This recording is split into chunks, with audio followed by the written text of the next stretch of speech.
Open the lectern mic, please. Is it open? Do you hear it? You good? You clean down there? You're good? You're clean? Do I sound okay? Do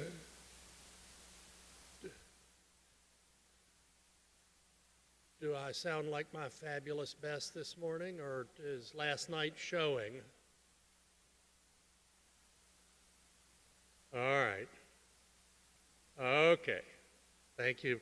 Thanks for playing.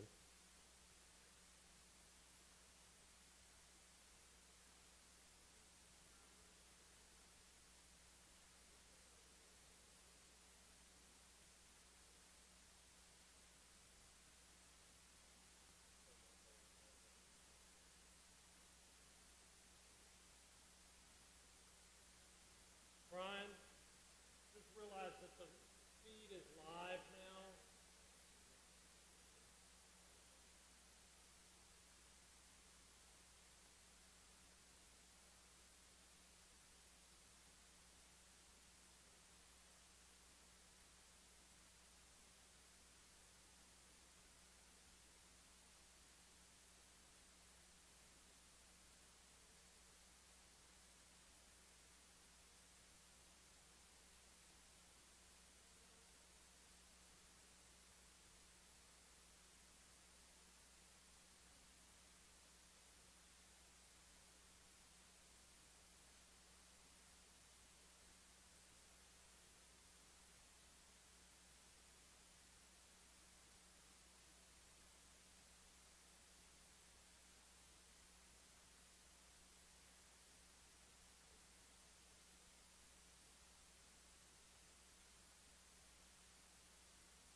I just wanted you to listen to it with all this noise here and everything. Do you want me to check them all, or you think we're good? Okay.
Good morning. Good morning. Yes. Welcome to the beautiful sanctuary at St. Luke's Episcopal Church. And thank you for joining us this morning for the Atlanta Mayoral Candidates Forum on Housing, co-hosted by the City for All Coalition, Housing Coalition, and the Transformation Alliance. I'd like to take a minute to, with great respect and undying gratitude, I should say, to thank the Atlanta Regional Housing Forum for allowing us to present this candidates forum in the safe space and the safe time that has been reserved for open, honest, balanced dialogue, discussion, planning, and problem solving around housing for over 30 years. So thank you to the Atlanta Regional Housing Forum. My name is William McFarland. I serve as the relationship manager for Georgia Advancing Communities Together, or Georgia ACT, and as a proud member of both the City for All Coalition and the Transformation Alliance. Allow me just a couple of seconds to tell you a little bit about the hosting organizations. City for All is a broad-based coalition dedicated to ensuring an Atlanta with housing affordable for all. The coalition works to educate and mobilize citizens to press for legislation and resources which effectively address Atlanta's urgent need for housing affordability and accessibility. The Transformation Alliance is a collaboration of community advocates, policy experts, transit providers, and government agencies that believe equitable, transit-oriented development can promote community-building practices to link communities near transit stations with opportunities that they need to survive. So on behalf of both the City for All and the Transformation Alliance, I'd like to thank the many organizations and individuals, too numerous for me to name, whose hard work and dedication have made this event possible. We are also most appreciative of the candidates, not only for joining us this morning, but for their willingness to complete our housing survey, the summary results of which were made available to you this morning. It has been said that two things are required for significant, impactful change: critical circumstances and hope. Indeed, with no hope to balance those circumstances, what occurs is despair and irrelevance. Well, I think we know that we've achieved critical housing circumstance. What commitments will Atlanta's next leader offer to have us not just hope, but believe that the future Atlanta will be a city for all? So to get us started, and without delay, I am honored to introduce our moderator and the leader of the Atlanta Regional Housing Forum, Mr. Bill Bowling. Thank you, William. We've never had so many people at a housing forum, so thanks for everybody showing up. It may be the subject today, or it may be that this is actually a very important time, I think, for our city, for those of us who work every day, for folks who may be underhoused. So we'll get on with it. William said there was a long list of folks to thank. I'm going to do a little bit of that right up front. So first, thank all of you for being here. We worked out for the rain to be later. It'll be raining when you leave, but coming in, I appreciate it. Everybody got in here dry. I want to thank St. Luke's Episcopal Church. This is actually where we now do our regional housing forum on the first Wednesday, and we do those quarterly. So this is our housing forum date. We usually do those in the parish hall. So I want to thank the Reverend Dan Matthews, who's the rector here, and the Reverend Lauren Holder, who's head of outreach, that they are hosting us. It's not a small thing to open up the sanctuary versus just the parish hall event. So thank you. Housing for All, City for All Coalition.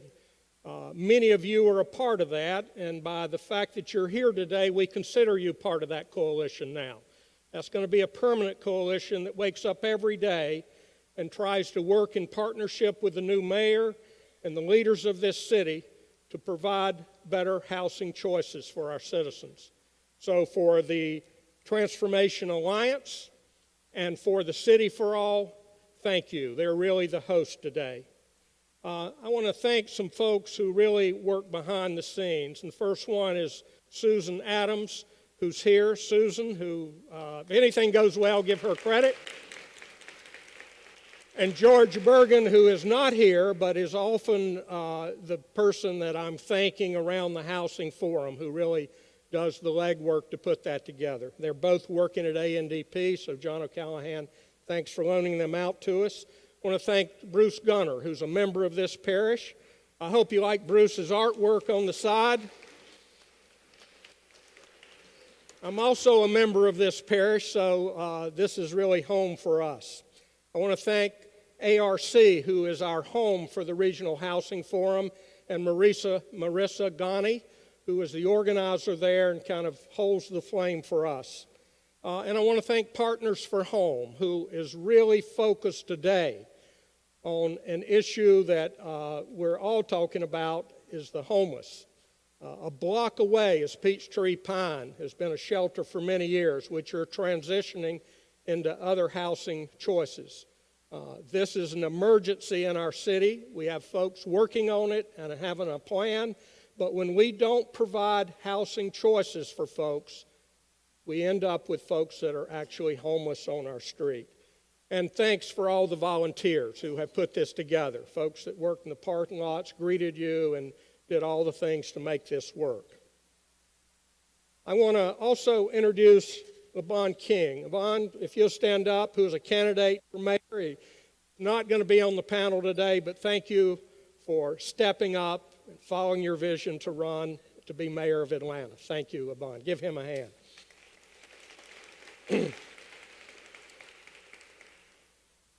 I just want to set the context a little bit, the fact that we're at St. Luke's Church. This is where I started my ministry in 1975. It's a wonder they took me out of fourth grade and gave me a job, but I started here, and I joined a team of volunteers who started the first community kitchen for homeless people, to feed people. And out of that came, 4 or 5 years later, the Atlanta Community Food Bank, which is now serving over 650 congregations all through North Georgia.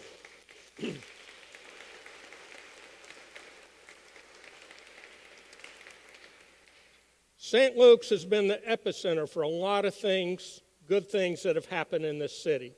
It's not the first time that we've hosted forums like this.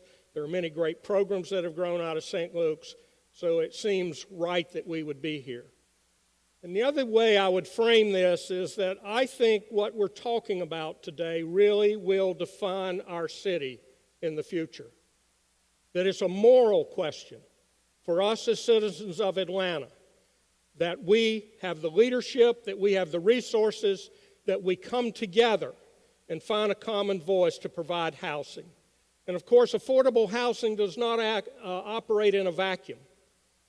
You'll see from your survey that we ask each of the candidates where housing fit, and they answered that, so I'd encourage you to go to that survey. But there are many other issues that any leader of our city's got to juggle. So we don't expect that housing is the only thing on their mind.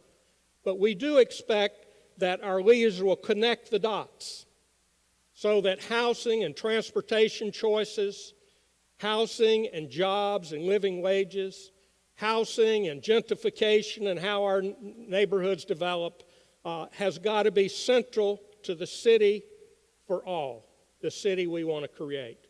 So thank you all for being here, and we'll get on with the questions. I want to do a little more setting things up. I want to just say that in the city of Atlanta, more than 40,000 households are housing insecure in 2014. 40,000, not people, but households. meaning that these families are either homeless or in low income or paying more than half their income for housing costs. I know at the Atlanta Community Food Bank we're feeding over 200,000 people a week, and over half of those people have a job, keeping their part of the social contract, getting up every day and trying to make ends meet, and are still coming up short. So housing is the number one issue that people who are hungry report to us, that they're paying too much. Only 1 in 10 renter households in Metro Atlanta lives in subsidized rental housing or receives a voucher. Only 1 in 10. So a lot smaller number than people think. Since 2000, the number of housing insecure families in Atlanta has grown by 26%, a quarter of the population here. Families of color are disproportionately impacted. The crisis is only expected to get worse. Without protection, nearly 24,000 subsidized affordable housing units of Atlanta will be lost by 2030. So just standing still, we lose 24,000 subsidized affordable housing units. I want to also acknowledge, because we have a housing forum, many of you attend, that we have invited all the candidates this year to come, and I want to acknowledge that Caesar Mitchell, Mary Norwood, and Kathy Woolard have attended the Housing Forum, and I want to thank you guys for being there, and you've spoke at the Housing Forum. We expect, and Vincent, has been to the Housing Forum, so this is an invitation to continue to come. Even when you're mayor, we're going to make a place for you to be there. So, thank you.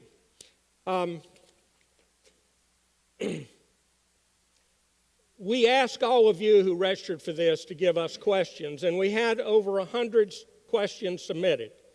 So we're going to stay here tonight until we get all those 100 done. Oh, we didn't say that, did we? But what we're going to do is we have taken those questions and really kind of collated and found some themes. I'm going to be asking the questions. We're not going to open up the mics. I think it's almost impossible for a candidate to really articulate what they believe and what they're committed to, because we're asking them to do it in 90-second sound bites. That's why the survey that you have in your hands, and one that you can find on the website of City for All or the Regional Housing Forum at ARC, you will find that full survey there. And that'll probably tell us a lot more than what we're going to cover today. I'll be enforcing a time limit, and we have Emma here, the most important person in the room. Emma, raise your hand so everybody can see her. She's going to keep you on track as well as I will.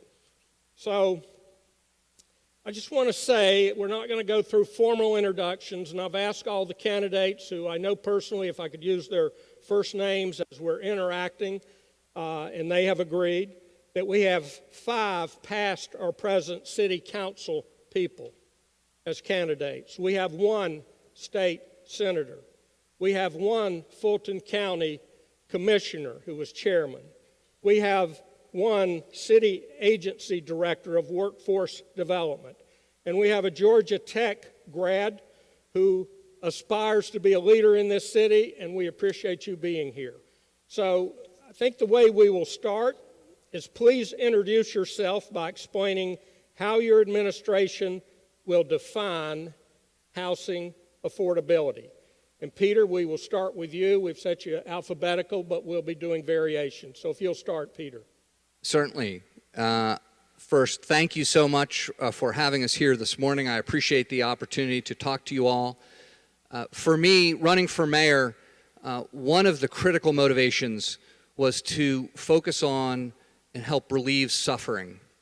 We have in this city, as was just mentioned in a number of ways, too much suffering and too much unnecessary suffering.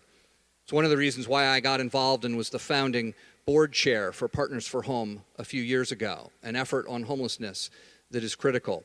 I define affordable housing all the way down to the lowest levels of income. Often we hear about it as 80% of area median income or 60% of area median income.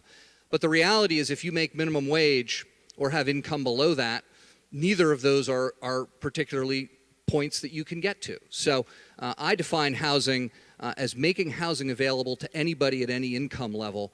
And there's a variety of different tools, probably a dozen to 15 different tools you need to use to make that possible for people at all income levels. And if we don't do that, we're going to have increasing problems with homelessness, housing instability, and other issues. So I'm absolutely committed to it at all levels.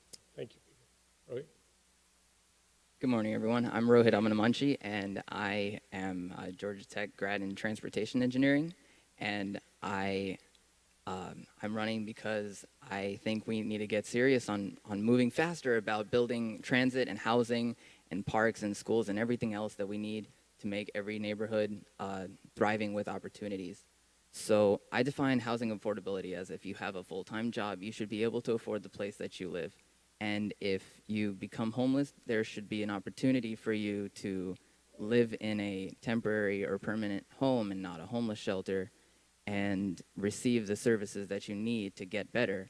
So in Atlanta, we're facing this crisis that most of the development that's occurring is luxury development, and even by the housing authority's standards, we're really far behind and we're not on track to get to where we need to take care of our people.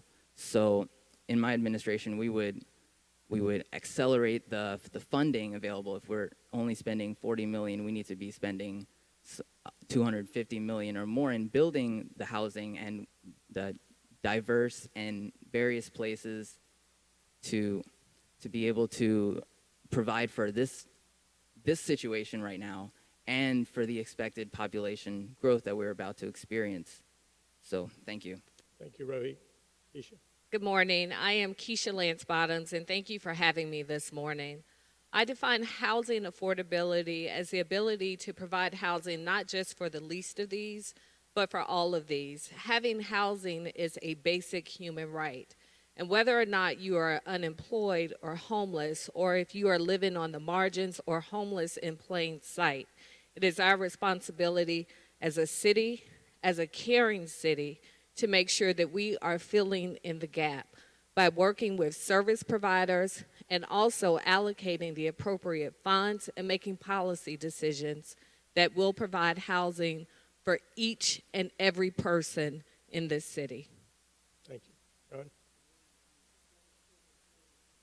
Former chairman of Fulton County, we are the 9th largest region in the country, and I think that we need to address this issue in 3 ways. Number one, we need to look at it from a 5-county regional perspective, have a shared definition, consistency of practices and policy, because the truth of the matter is we have a lot of migratory patterns across the city from the counties and cities within the counties, et cetera. So there needs to be some sort of regional approach to this issue.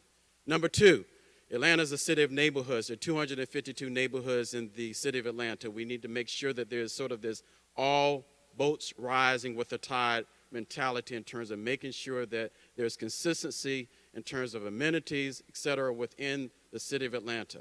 And then number three, as a former chairman of Fulton County, led the fight in terms of the tax freeze. I think there's a great opportunity in terms of utilizing the tax assessment and the tax collection process as a means of making housing more affordable for people in the city of Atlanta. Thank you, John. Good morning. I want to answer your question by telling you a story. 3 Fridays ago, I was at the airport, and I saw a young lady pushing a janitorial cart. She was working for one of the vendors, the contractors that clean up the airport. She was wearing her smock, and I'm running for mayor. So I introduced myself, and she said, I live in a certain neighborhood, a neighborhood that I know very well. And I was going to ask her, but she told me, I make $8.55 an hour. And last week, I couldn't pay my rent. I'm working a double shift this week so I could pay my rent next week. That's what this is about. This is a human issue. And when you ask me what affordability is, affordability for that woman is being able to earn a living wage so she can not only put food in the refrigerator, clothes on the backs of her children, but also to afford a place to live. So my definition of affordability is in the context of economic inequality, economic immobility, as reflected in that woman's story. We've got to make sure that we have housing stock that's affordable to her. That's what this issue is all about. It's the most critical issue we face: economic inequality, immobility, and affordable housing in this city. Thank you, Vince. Lonzo?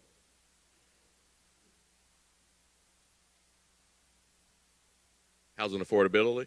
Good morning, everyone. I'm sorry I'm a little late. Stayed out a little bit longer at the forum. First I think about meeting people exactly where they are.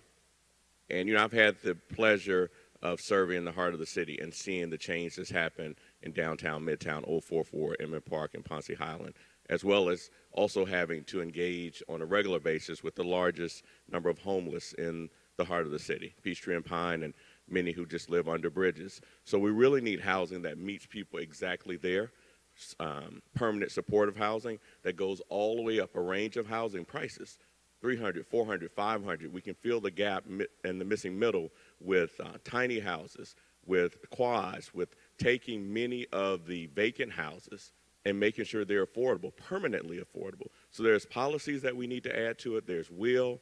And then when I think about actually the idea of what's possible using the power of a mayor's office, affordability is something that can happen for all.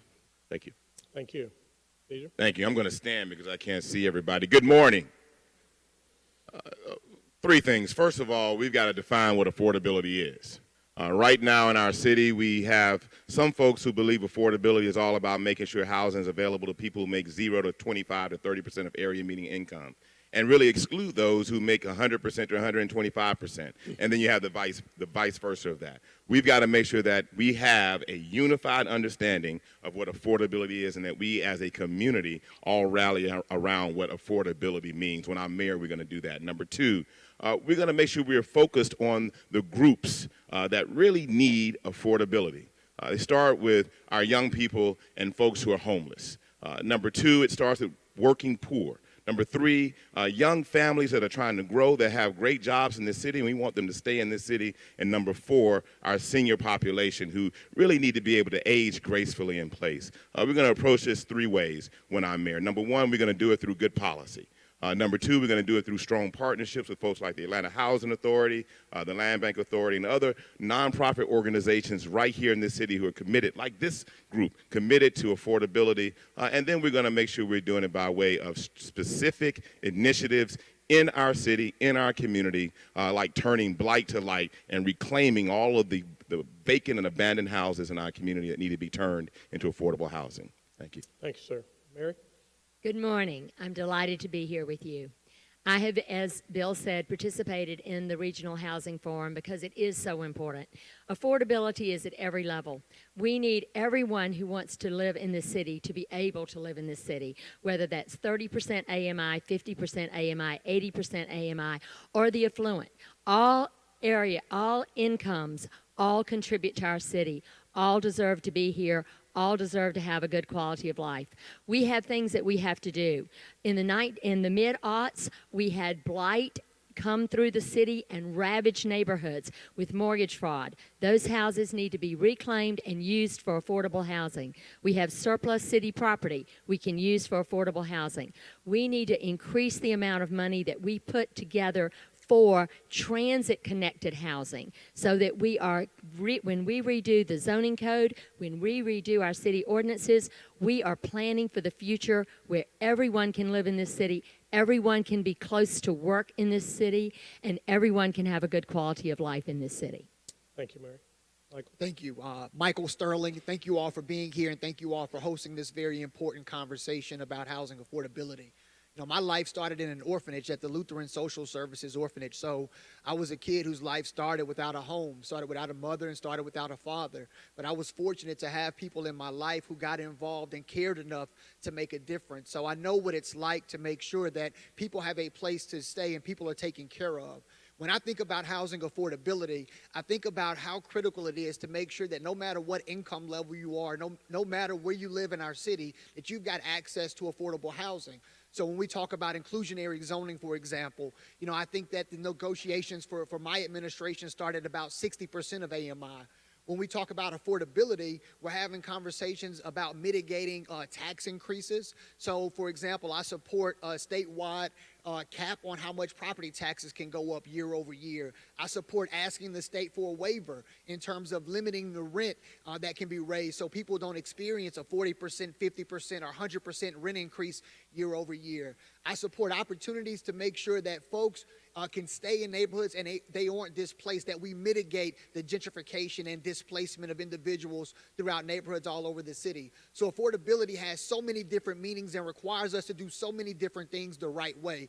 But it starts with making sure that we care and making sure that our intent, that our policy follows our good intentions. Thank you, Michael. Kathy? Good morning. I'm Kathy Woolard. I think the definition of affordability, of course, is in the context of how much money you have and what your family size is and what your personal circumstance is. I feel like the city of Atlanta and the Atlanta City Council has debated for too many years the pinpoint of what that number is. We need to be thinking about how many units of housing do we need to accommodate people who are homeless, and what sorts of services they need, or if they don't need services but they need to be near a certain school or in a certain neighborhood to reach work, we need to deal with that. For young people just coming out of school, they need that first apartment. And how many of those do we have and what do we need? And then for family size and income, it's a range, but the emergency is with the poorest of the poor in our community. There's a high level of fear and stress going on all across this city for people who know the wave is coming and it's about to break on their head. And we have to get about that. We can't be debating any longer about what, when, how. We have to do it. And then for seniors who have invested in this community, being able to age in place where your support system is around you is of utmost concern. So as we're helping seniors either stay in their homes through tax abatements or through helping them renovate their homes or other kinds of things, we need to make sure that there's a local preference so that they can stay in place as they go. I'm sure we'll be talking about lots of other things, but for me, it's a combination of policy, transportation options, and keeping taxpayer assets, land that we own, in the game to provide what we need now. Thank you, Kathy. Talking to Keisha before we began, and she said, Bill, we till 10:30 last night at a mayoral forum. So one of the things I want to say is how hard it is to work till 10:30, being on your game for one subject and then coming in the morning and being ready again. So I want to thank you guys. This is a race, and it's hard, so I know it is.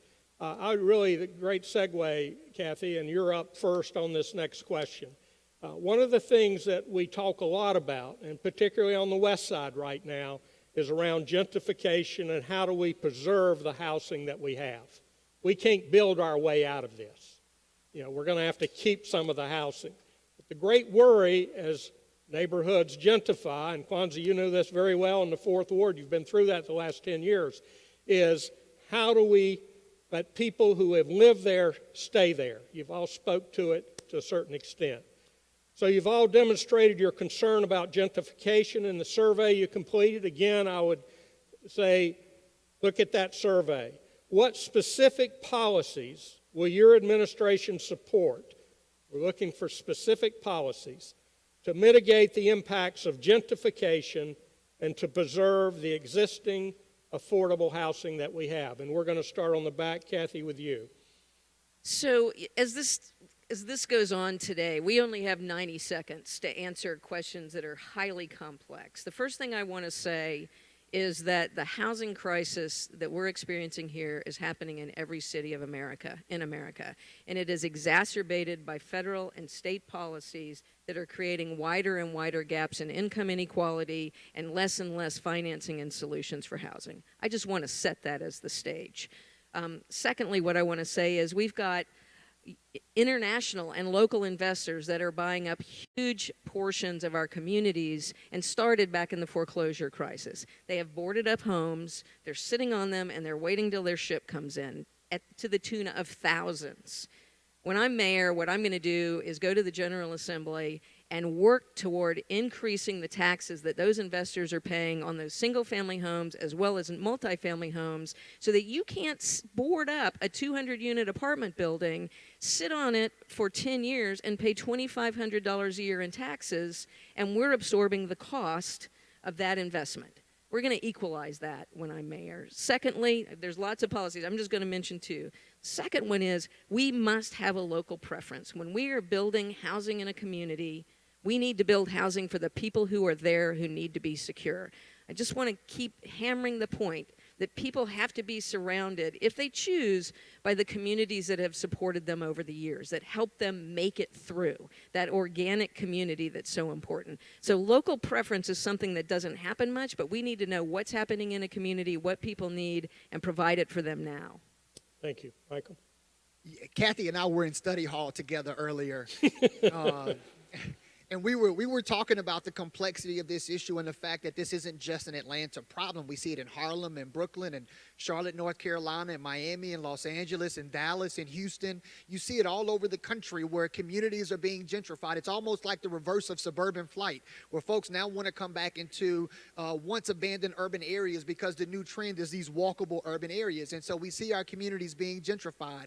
So when we think about specific policies that I would certainly support, when it comes to, for example, single-family homeowners who have invested in their communities, I think there are, one of the things that happens is people get taxed out of their homes. So the property values rise and people get taxed out of their homes. And I think we've got to potentially support a statewide cap on how much counties and cities can raise property taxes year over year. There are many states and cities that have that cap in place that make sure that people don't get taxed out of their homes. I think we've got to do things like provide rent control measures so that rent on individuals don't get raised 40 and 50% or 100% because a community starts to do well. Midtown's a perfect example. Individuals' rent have risen in some instances 40 to 60%, and they get completely, sent out of the community because they can't afford those exorbitant rent increases.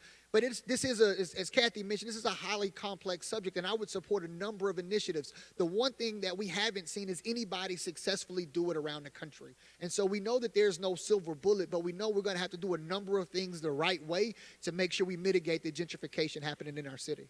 Thank you, Michael. Mary? Well, there's several things. Number one, we need to help our seniors stay in their homes by either delaying or freezing their property taxes so that there is not an increase in taxes until that house is sold. Secondly, the code enforcement in Atlanta is completely backwards. We are going after people who are owner-occupants and fining them and hauling them into housing court because of a repair that they can't afford to make, when we really need to be going after the abandoned houses that have come out of mortgage fraud and are in the neighborhood plaguing the community. So I will do a complete redo of the way we go about code enforcement in the city and tackle the bad actors. We also need to go after the landlords who have substandard housing for the renters, which is just unconscionable, and making sure that they are held accountable, whether it's a combination of carrots and sticks with tax abatements and fines. They now are beating the system because it's going through administrative in-rem, and they give the property to their other partner right when the city's code enforcement comes after them. We need to knit these communities back together, and that means building the city out in our commercial corridors, having the neighborhoods be preserved and the people who are in them protected from having to leave. Thank you, Mary. And let me just remind you, we're looking for specifics here, not to describe the problem. Thank you, Caesar. Well, first of all, the problem is complex and it's difficult, but I think it really requires will. First thing that I'm going to do as mayor is to initiate a Blight to Light initiative.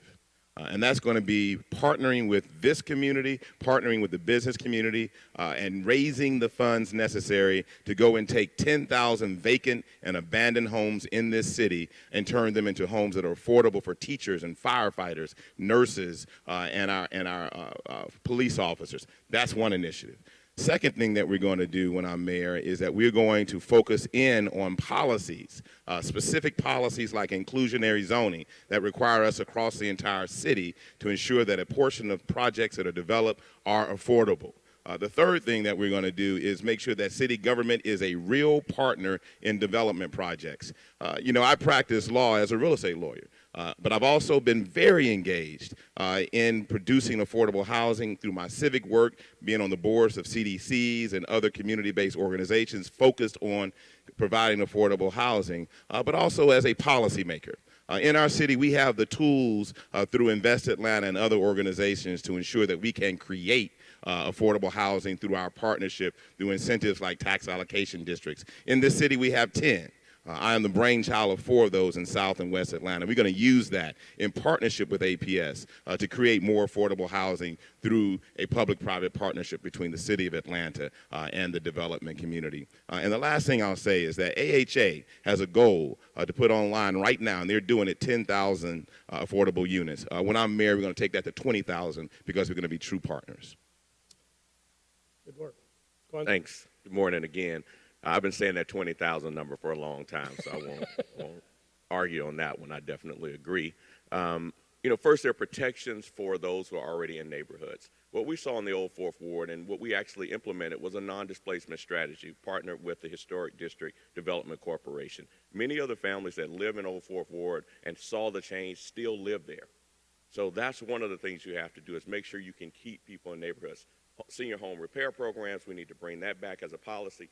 Dollar houses for those who want to go to neighborhoods that have not seen the type of investment that we really should be seeing, and especially west of the city. Also, I want to make sure that we add some type of protections on the tax piece for seniors and longtime residents, and based on income in some cases for those who own homes. They may not be fully a senior, but they own a home, they inherit it, they lose their property a lot of times. And then lastly, we need to pivot to the investor side and think about all the things that we can do to ensure that investors come in and do what we want them to do in our neighborhoods. And that could be either incentivizing, because we lost that low-income housing tax credit from the state. Really, those dollars go outside of the city. So we need to use Invest Atlanta like we used to use it. It's been used for job creation for the last 10 years or so. We need to go back to housing creation. It's a wonderful tool, set of tools that they have in the toolbox, but we've got to apply them back towards housing and working with the Housing Authority for sure to look at those 11 housing properties that have not been revitalized over the years. Thanks, Skip. Thank you, Kwanzaa. Vincent, you're up. The first time that I was invited to come to the Housing Forum was a talk on the issue of predatory lending. In the early 2000s, the banks were, in effect, stealing homes. And the prime victim of that theft were senior citizens.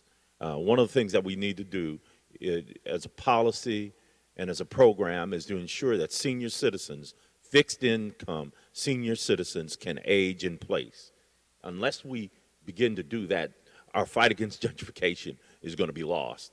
Therefore, what I would propose, and the city used to have a program to renovate the homes of fixed income senior citizens. The best I can tell, that program has disappeared. It's no longer in place at City Hall. What I would do is put that program back in place, make sure that fixed income senior citizens can age in place, get the renovations they need. We know that senior citizens oftentimes get bad loans in order to get their houses fixed, roofs fixed. We're going to make sure that happens. There's some nonprofits in the city, in East Atlanta in particular, that are doing a good job at helping senior citizens get their homes fixed. People have already asked me, some folk have already asked me for it, how are you going to pay for it? And what I would say is this. Hey, I'm getting to that question. That if we can find a way to put $850 million in the pockets of 2 sports teams in Atlanta, we can find the money to help senior citizens get their homes fixed.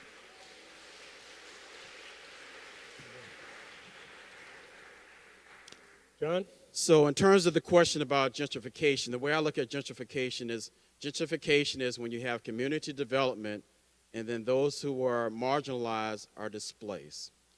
And I think as I've gone across this city and talked to thousands of residents over the past several weeks dealing with the tax-free situation, I've heard people say that we want our communities to develop. But the complaint has been there are appreciating values in our neighborhood that are having an impact on my home in terms of taxes, whether I live in 4th Ward or whether I live in Buckhead or whether I live in Cascade Heights. So what can we do to minimize the likelihood of people being displaced? I think the most effective thing that we can do, and we can do it on a local level, working with the state, and that is within our toolbox, is to freeze the property assessments at a certain point in time. We can do it for those who have been in our community for many years, and all of a sudden the prices have gone up. You can freeze the property values. You can freeze the property values for seniors and those on fixed income. I think that's the most effective and the most amenable option that we have in our toolbox. Number two, we don't talk much about evictions from rental properties in Atlanta. We are number 1 in the country. Last year, I went to Red Hook, Brooklyn, part of Brooklyn. They established what's called an eviction court. As chairman of Fulton County, we created many different courts, accountability courts. One of them that we can do in partnership with the city and Fulton County is establish an eviction court, which is a mediation tool to minimize the likelihood of people being evicted from their apartments. Thank you, John. Keisha? Thank you. One of the most fulfilling moments I've had on City Council was standing for the announcement of our first displacement-free zone. And the reason it was so fulfilling was for many reasons. One, I called upon the city to examine the concept of creating displacement-free zones to address gentrification. But it was announced in the Vine City English Avenue area. And that is the area that my family, my great-grandparents, children of former slaves, moved into around 1920. And when new apartments came in the 1959 version of gentrification, my family was dispersed. And so it was fulfilling to see that we realized that we have lost beloved communities in this city. And as mayor, I will call upon the city to expand the concept of displacement-free zones and make sure that we model them so they are community-specific. So, for example, in Vine City English Avenue, it may be assistance to help someone pay their rent to stay in their home. In Southwest Atlanta, it may be a senior who can afford to stay in their home, but they cannot afford the repairs or to remediate the mildew in their basement. And so just as I have done on City Council, I will continue to call upon the city to be creative in concepts that benefit communities across this city. Thank you, Keisha. Roy? So specific policies, well, it starts with having a lot more housing stock because... Speak up so everybody can hear you. Okay, thanks. When you have a lot more housing stock, the prices of all the other houses aren't as high because there's less demand. So we need to direct the housing authority to build a lot more houses, a lot more diverse houses, and unlike New York and San Francisco, we have the opportunity, we have the land for this, we just need to do it. And then there's the zoning policy, which definitely needs to be redone, but when it is redone, it will take into account what already exists in the neighborhood and give that weight to what needs to be built or what can be built, so that when neighborhoods have been desiring a grocery store or a park, they don't get a luxury condo. And then lastly, that's just for the people who are trying to work and live, but then there are seniors and homeless, and we need to be proactive about helping these people get the resources that they need, whether it's homeless people, they need a place to live, and they might need social services, and whether if it's seniors, we need to go off of an application-based system for renovations and be proactive about approaching all the people who need renovations and can't afford it or can't do it themselves. Thank you. Peter? The first thing you need is commitment and targets. So as chief operating officer of the city for several years, I managed all the operating departments on a daily basis. So I know what happens in a city, and I know how issues come up. I know the intensity and the variety of problems you face. So as mayor, I'll have a firm commitment and specific targets around creation of affordable housing and around non-displacement. We can't force the people out of Atlanta that built Atlanta. It's got to be an imperative for the next mayor. So that's the first thing, commitment and targets. Second, we have to have partners in this effort. The city of Atlanta is just one entity. We need to partner with the Atlanta Housing Authority, over which the mayor has a good deal of control through board appointments. But we also need to partner with the nonprofit sector. We need to partner with the corporate sector and with neighborhoods. I have a long track record of working across all of those groups, and we will not get this done without partnership. The Beltline partnership was spun out of a nonprofit that the city partnered with. So we need to partner with everybody in the city. Third, in terms of specifics, there's probably 15 different tools we could talk about all day here. They're complicated, but things like community land trusts, inclusionary zoning, community development corporations, site-specific housing requirements around affordability, all of these are tools that we need to use and can use, but you have to have a mayor that has the commitment and will work with the partners across the city to solve the problem. Well, I know if I was up there, I would be thinking of something I forgot to say when I had my moment. But I want to key off, Kathy, you started, and almost every one of you spoke to a policy that we're going to need the support or the cooperation of the state, that we don't operate alone. I just want to ask by a show of hands, how many have been to the state capitol, have lobbied for a bill, and been successful and feel like as mayor, you would be effective in trying to get those policies passed for the city of Atlanta? I want to know, have you been to the Capitol and lobbied successfully? All right. So, Rohit, Keisha, you've still got that work to do. And do you feel confident as mayor, because it's going to be a big part of the job? Each of you have done this. I'm sorry? Do you want us to give us an example? No, I just, we could go on, but I just think this is a very important point. Vincent, you would know this better than anybody because you've been there, that we've got to work in cooperation with the state for many of the things that we're talking about. One of the tools that we've had is homestead exemption. And, you know, prices were going up so much in the property before 2008. We went to the Capitol. We increased the homestead exemption to $30,000 from $15,000. How many of you would support increasing homestead exemption? Several of you spoke to it. All right, so I think we have consensus on that. So let me just, and we're doing great so far, Emma. Everybody's following their timing, so thank you. I want to bore down a little bit on the gentrification and preservation of affordable housing. There's been much attention and concern regarding the shortage of affordable housing units on the Beltline. In fact, this issue has led to the resignation of 2 high-profile board members and the recent leadership change. This has been probably more than anything else been in the media about the lack of affordable housing. How would your administration ensure that the Beltline lives up to its promise to include 5,600 units, which is what they're on tap for? Here I want to ask Caesar first, then Mary, then Kathy, and then Vincent to answer this question.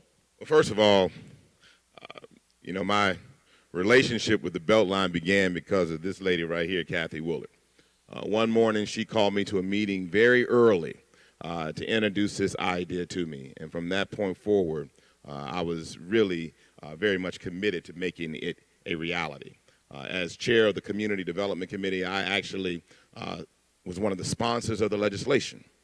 I also held hearings and made sure that it became a project that this community, our city, could say grace over, so that it was an inclusive project.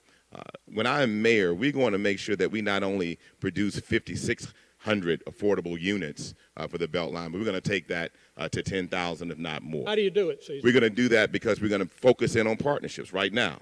It's been announced that there's a partnership between the Atlanta Housing Authority and the Beltline. We're going to make sure we put that on steroids. Number two, we're going to make sure that we're utilizing the tax increment financing tool that drives the Beltline to ensure that the development community is producing affordability around the Beltline. Number three, the Beltline has a halo area.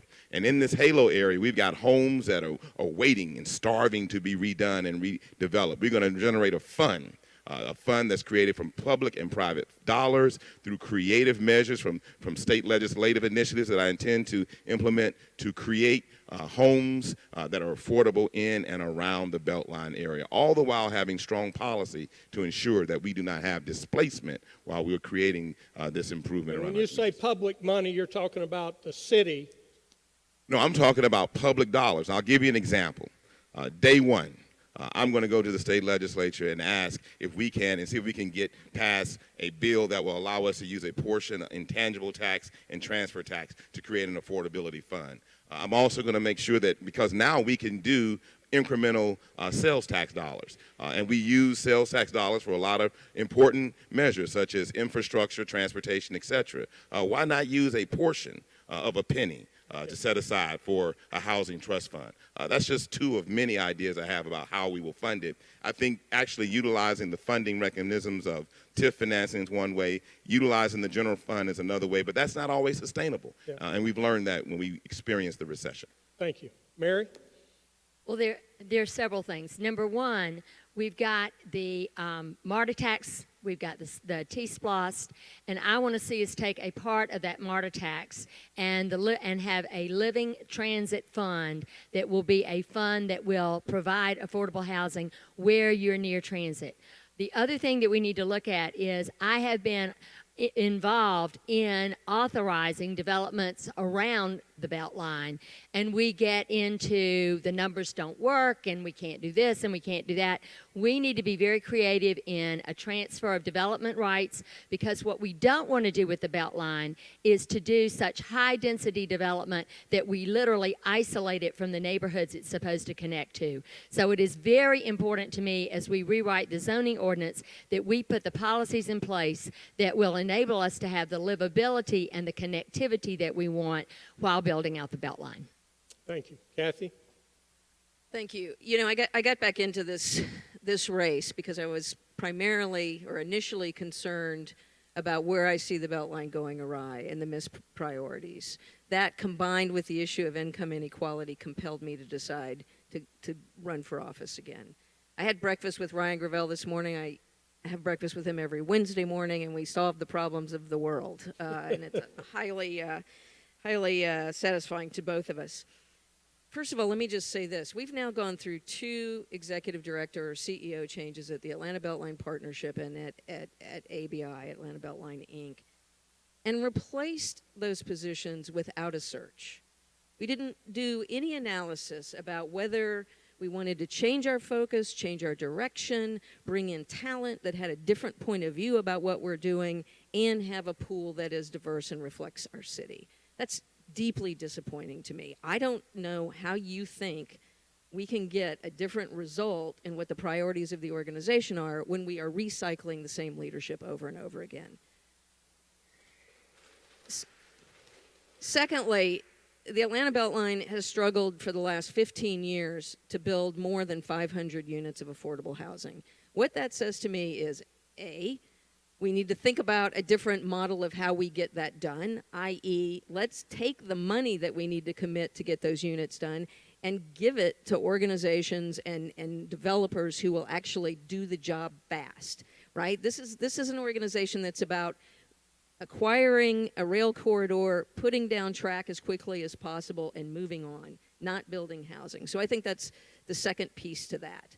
And thirdly, I think that we have to make sure that we are not giving away land that the Beltline owns or that the city owns so that developers can use their own imagination about how they can make money on it instead of doing what we need to do in the communities where we need to be doing this work. Thank you, Kathy. Benson? 12 years ago, I attended one of those 90 meetings about the Beltline. And at that meeting, I got up and I said that the Beltline we have a danger of the Beltline becoming an engine for gentrification. And I almost got ran out of the meeting because I was goring a sacred cow. But guess what's happened? It has indeed become that engine for gentrification. And I know people have epiphanies, but we cannot govern by epiphany. We've got to do the right thing when it's time to do the right thing. Over the last 12 years, when I've been fighting the banks, when I've been fighting the Wall Street, when I've been fighting to keep people in their homes, City Hall has allowed this to happen. The commitment of the Beltline has been forfeited. So I would, I guess what I'm saying is we need the will. And all these programmatic and technical changes are all fine. But if you have not done the right thing for 12 years, why should we believe you now?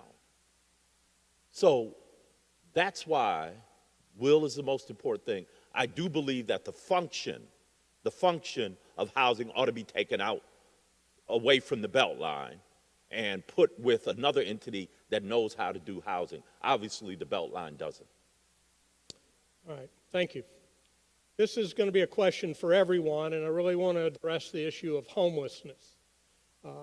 Because of where we are, because of where Peachtree Pine has been, because of the lack of really appropriate housing for homeless folks at all levels.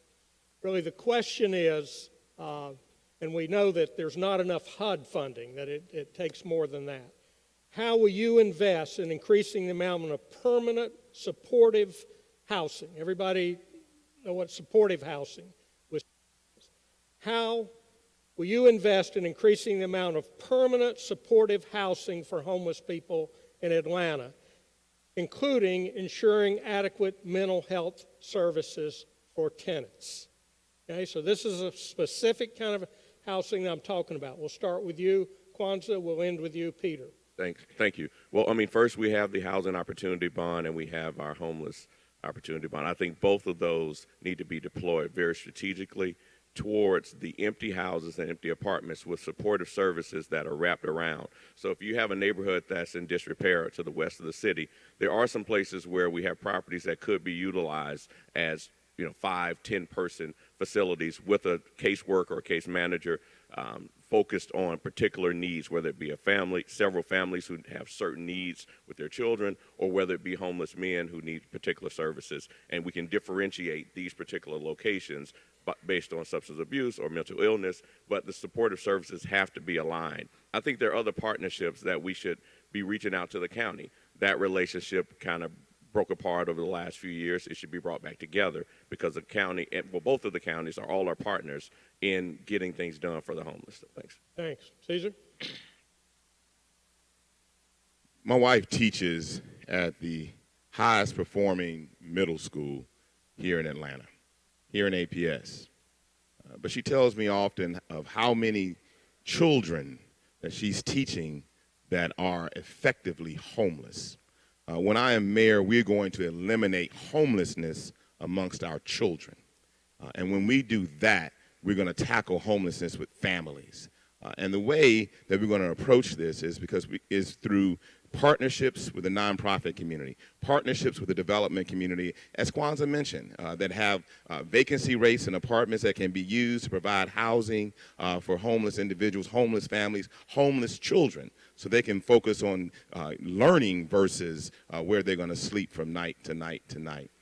We also are going to take the strategy of housing first. And that's something that's become very important because when you do housing first, you get someone in housing and then you figure out what the issues are that they're confronting that has them homeless in the first place. And that's where the supportive services come in because you can have those services co-located in your housing first strategy. I believe that's extremely important.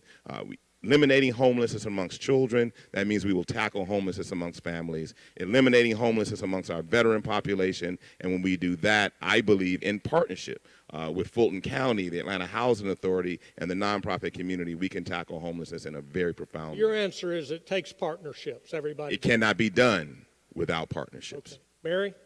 John, I know you want to jump in. You want to go out of order and take your answer? Yes, Okay, certainly, go ahead. certainly. So homelessness can be addressed more successfully, effectively, and it can be eradicated with a plan. There are 4,000 homeless people in Atlanta according to the census.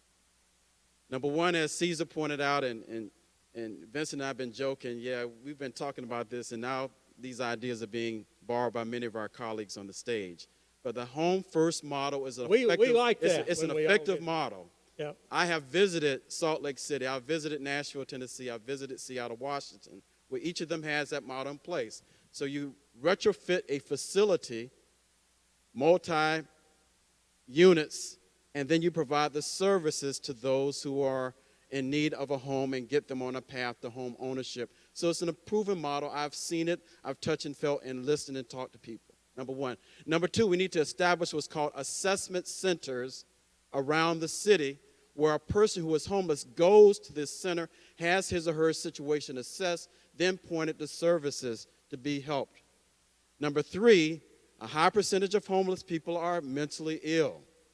Under my watch at Fulton County, we outsource mental health services, whether Mercy Cares, et cetera, they will be available to work with the homeless community, and the hiring of homeless navigators. These are individuals. So we got all that, John. Yes. How's that going? It's headed in the right direction, but as mayor, it will happen under my watch. Okay. Mary, I'm sorry. John was jumping out of his seat over here, so I wanted to get it. It's all good. I have been following the Regional Commission on Homelessness for a long time. I am very pleased with their coordinated approach, their fact-based approach that they are doing right now. We have reduced the number of unsheltered homeless individuals by 68%. We've reduced the count of homeless individuals in the city by 40%. So we are on the right path. It is different strategies for the different groups, whether it's veterans, youth, families, or the chronic homeless. The other thing that we need to do is to have a full employment program for everyone who can work. This is not to talk about the mental issues. We all understand that, the mental health issues. But I believe, and I have raised private funds to hire individuals to be able to restore their life with dignity. Because what happens is the face of homelessness is not the true face of homelessness. And so we need everyone who can work to be given an opportunity to work, and I commit to a Restoring Dignity to All program to make that happen. Thank you, Mary. Michael? Repeat the question for me. I'm really looking at specifically, as mayor, what you can do to increase the amount of permanent supportive housing. I think we all got a sense of what that is, services surrounding. I just wanted to make sure I was answering a specific question. Well, that'd be a first, so go ahead.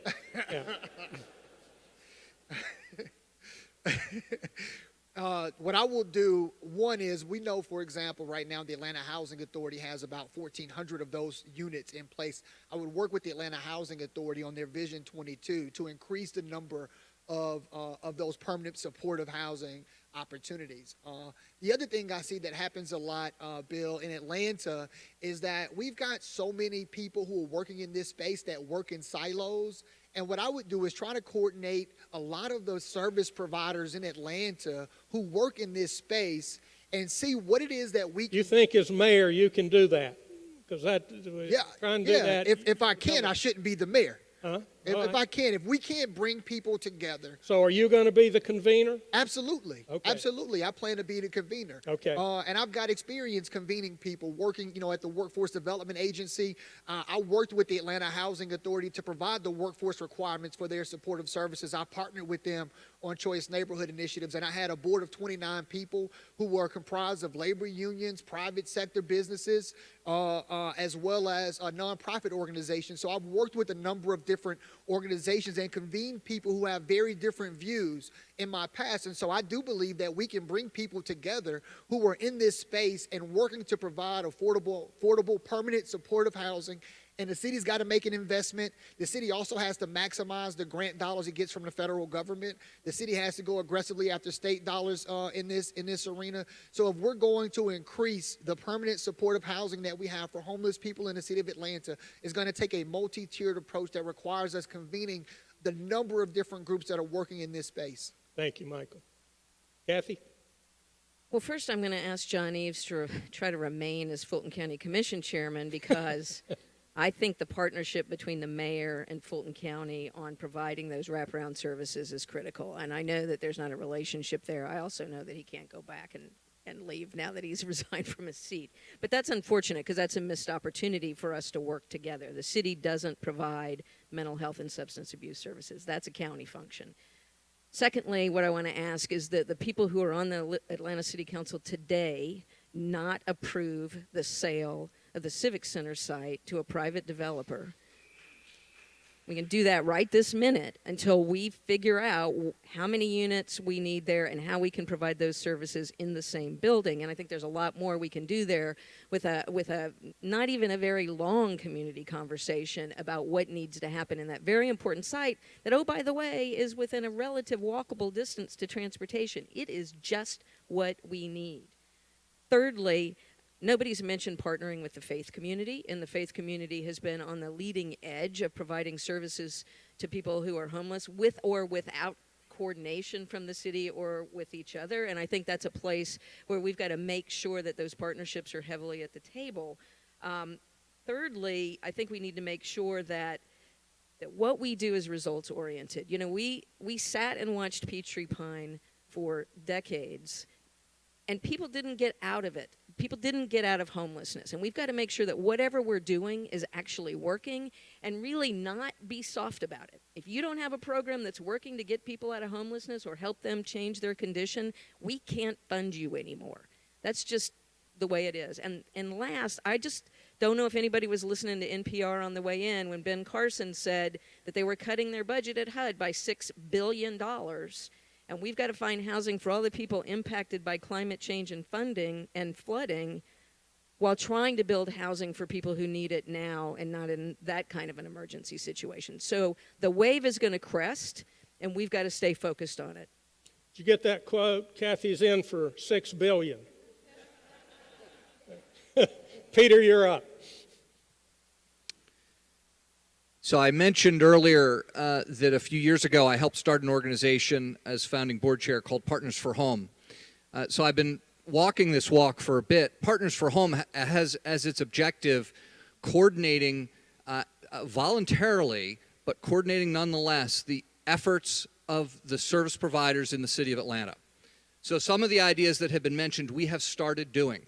So coordinated intake and entry, for example, where we assess individuals and we get them to the best place for those individuals, wherever they hit the system of volunteers in Atlanta and service providers in Atlanta. And yes, that includes the faith community.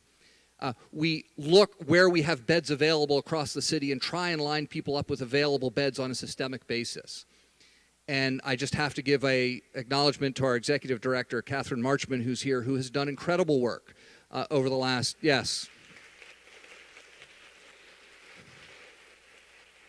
helping find Catherine was one of the best things that we did as an organization. But it's not enough. It's not enough. Back to my point about suffering. We have suffering in this city, and I hate to rank suffering and who suffers more than others because that's really not good to do. But when you look at the homeless, when you look at homeless youth that are kicked out of their homes, you are talking about an extreme level of suffering. So we need more money on this. So specifically, I'm supportive of additional funds from the city of Atlanta. We have $25 million in partnership with the private nonprofit sector to deploy on this for a total of $50 million. The next mayor better make darn sure that they spend that money. Some people on stage, I hear, are not interested in spending that money. So we need to make sure that they're locked in on that. And then we need to find more money. We need to get the HUD bonus projects. I've sat in the Continuum of Care meetings, the Continuum of Care Governing Council, trying to figure out how we get more money from HUD through the bonus programs. We need to work on all of those things across the spectrum of funding sources. Thank you, Peter. Roy. Just like Peter said, there's two problems here. One is that we have money allocated to it and we're not spending it. And the other thing is that we need to raise a lot more money for this. And what this is we have 4,000, if we have about 4,000 homeless people, that's enough to give care on a case-by-case basis so that each person's situation can be assessed. Some are mentally ill, some are not. Some have just been evicted because they missed a paycheck. So we could be able to build houses that have the support, and it's been shown in other cities that it costs taxpayers less to actually house homeless people in housing than it is to have them be arrested for crimes or to have them go get mental health services in the hospitals that they can't pay for, and then that eventually goes on the burden of taxpayers. So eventually, it's a pretty sound argument that if we actually provide a house for each homeless person, that would save us money. So we don't need to argue that anymore. We just need to spend the money that we already have allocated for it, and then there are avenues to raise more money, such as the parking tax and bonds that we can use to build these houses that we're so far behind on, and then link these houses to the social services that the people need to actually get back on their feet. Because it's not just the house, but it's the social service as well, and we can't just be like scrounging around looking for a bed for these people. We can be on top of it. If we have 1,400, then why not 4,000? Thank you, Rohit. Keisha. Thank you. I think as a city, we have to continue to think in non-traditional ways. There is a very interesting concept that I read about where a senator who is a physician has asked that homelessness be designated as a chronic illness so that prescriptions can be written to address it. And as mayor, I think it's important that we have a director of public health. Although mental illness and addressing mental illness in our city is not under the purview of the city, it certainly impacts the city in any number of ways. But I also think as we leverage non-traditional partnerships, the city needs to serve as a headhunter of sorts. So, for example, if a corporation like the Home Depot focuses on veteran services as a part of their core values with their foundation, and we know that there is an organization, be it Families First or any number of nonprofit organizations that have a need, I think it's important that we mirror and partner those organizations together. And as a city, make sure that as people and service providers are coming to us with ideas, that we are pointing them in the right direction and using our bully pulpit to create meaningful partnerships. Thank you, Keisha. Vincent. I mean, all of these are excellent proposals. I agree with most of them. I do believe that the housing first model as a concept is critical. What I would do to ensure the supportive services that we're talking about is make sure that that $50 million and other monies, increased monies for housing first type initiatives would have a direct connection to supportive services. A percentage of those dollars would go to supportive services that are needed in order to stabilize people in place. So that the housing first is something that concept is something that I share with some of my friends here on the panel. I agree with them on that. Well, I'm encouraged you guys are in agreement generally about this. Let me just ask, and this is for the city council people. This is the first time we've ever, and I started on 1975, so we've been working on this a long time. First time we've ever had a general fund, $25 million, devoted to supportive housing. As council members, are you guys confident that we're going to get that money and we're going to spend it for the homeless? Kwanzaa? Absolutely, yes, if I'm mayor. Caesar? Make sure that the private sector comes in with this 25, and then we've got to multiply on that because it's not going to last forever. Okay. Mary? Yes, and we need to make sure that these facilities are built correctly and that they are supervised correctly, because what is one of the problems with supportive housing, and I've been down there watching the debate, is people say, I don't want that in my neighborhood. So it needs to come with security, it needs to be a well-run facility, and So needs to your have point, good neighbors. The operative word is correctly. So who defines correctly? Everyone knows what being a good neighbor means. Being a good neighbor is not the kind of neighbor that Peachtree Pine has been all these years right next door to St. Luke's. Lots of great intentions there, but it just hasn't been a good neighbor. I think we all understand what that means. Keisha? I have not, although I've lobbied at the state and not been successful yet as mayor, I do look forward to being successful in lobbying the state to allow the city to designate a percentage of sales of property sales over $1 million for certain issues in the city, whether it be increasing our green space or whether it be addressing homelessness in the city.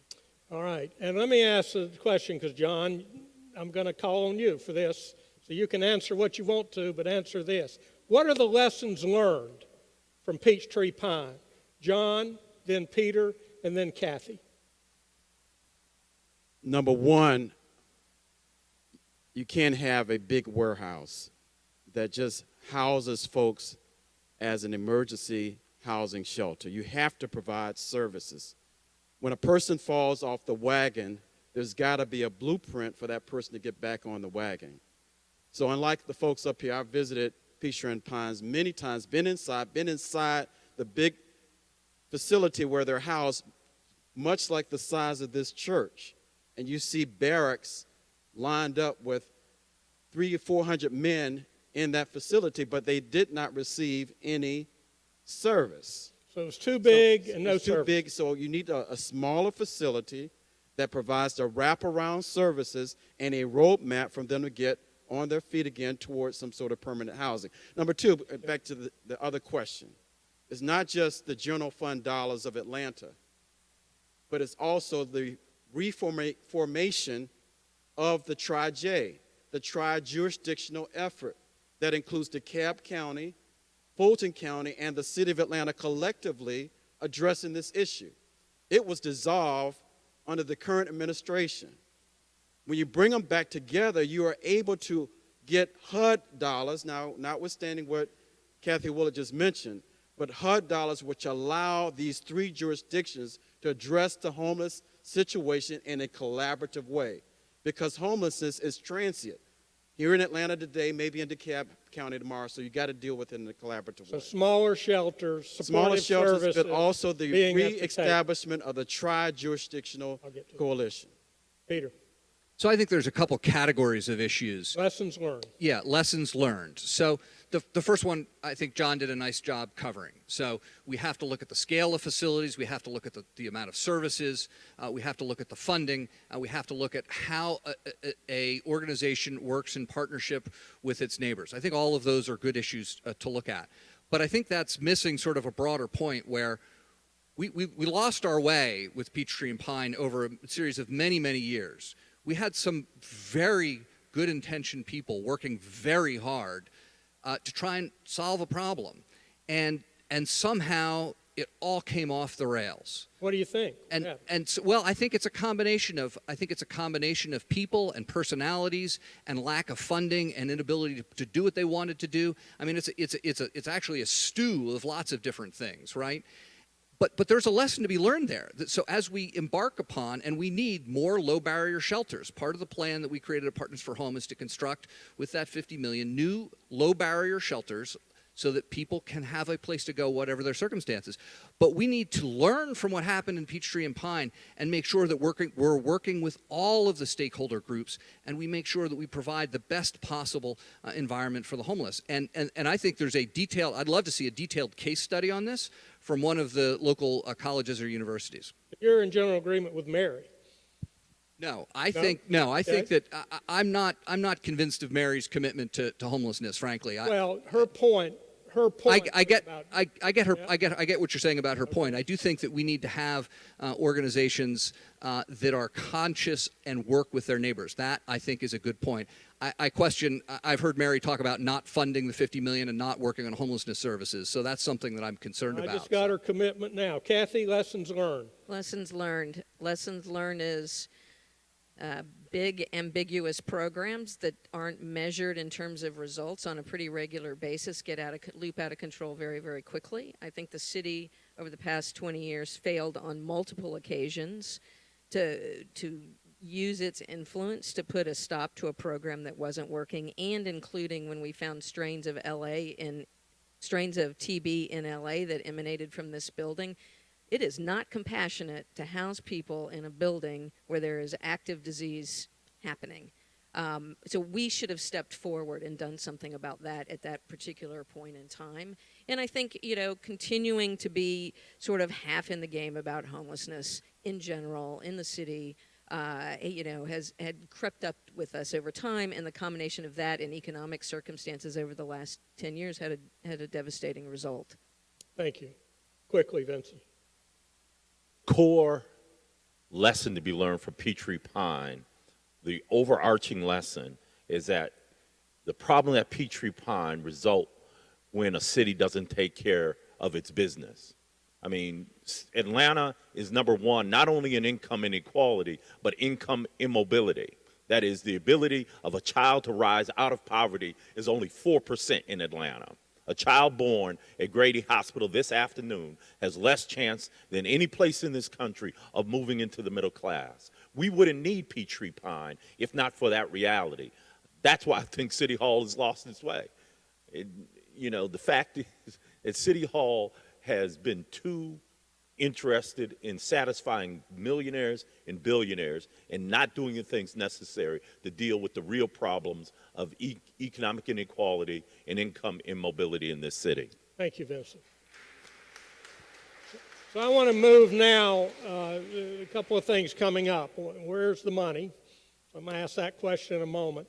I want to ask about a particular tool that many of you have already referenced, inclusionary zoning. Often controversial, often some folks support it, some folks don't. But I really want to ask, as we have looked at what has happened in high-end housing of the apartments that we're building, there's been an 867% increase of those units. And there's been no increase of affordable units. So you think, well, we're taking care of those folks, but we're not taking the folks on the people we've talked about on limited income who may have particular issues. One of the tools is inclusionary zoning. We have passed that for the Beltline. That was even hard. When we look across the city, I want to ask Keisha, Peter, and then Kwanzaa. Your survey responses reflect that you are not totally committed to inclusionary zoning as a tool. So I'd like for you to clarify that or just really tell me, if not that, what are the tools that we use? You're up. Interesting you would ask. Last night at our forum, Kathy and I together mulled over an answer because, and this is me putting my lawyer's hat on, legally I'm not sure that we can do inclusionary zoning across the city. Understand that we have the ability to influence. Well, we're going to send you down to the Capitol to take care of that, right? Exactly. Right. Exactly. But it really is just concerns out of the legality of it. If it was legal, would you support it? Yes. Okay. So you have to be more precise about the term, and that was my issue with the survey. Okay. So when you talk, even the term mandatory inclusionary zoning means very different things in different jurisdictions. What would you support? So what I would support is a requirement for affordable housing in new construction paired with incentives. And that's actually typically the definition. It's not just a blanket requirement without incentives. I think that you have to have it coupled with incentives, and I'll tell you why. And there's still legal issues with that to be worked out. We are only 8% of the metro population here in the city of Atlanta. We are subject to a metropolitan region which is much larger than us.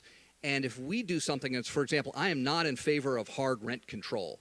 I know Michael talked about that, but I do not think that works. We've looked at other cities, particularly ones that are tiny parts of the jurisdiction.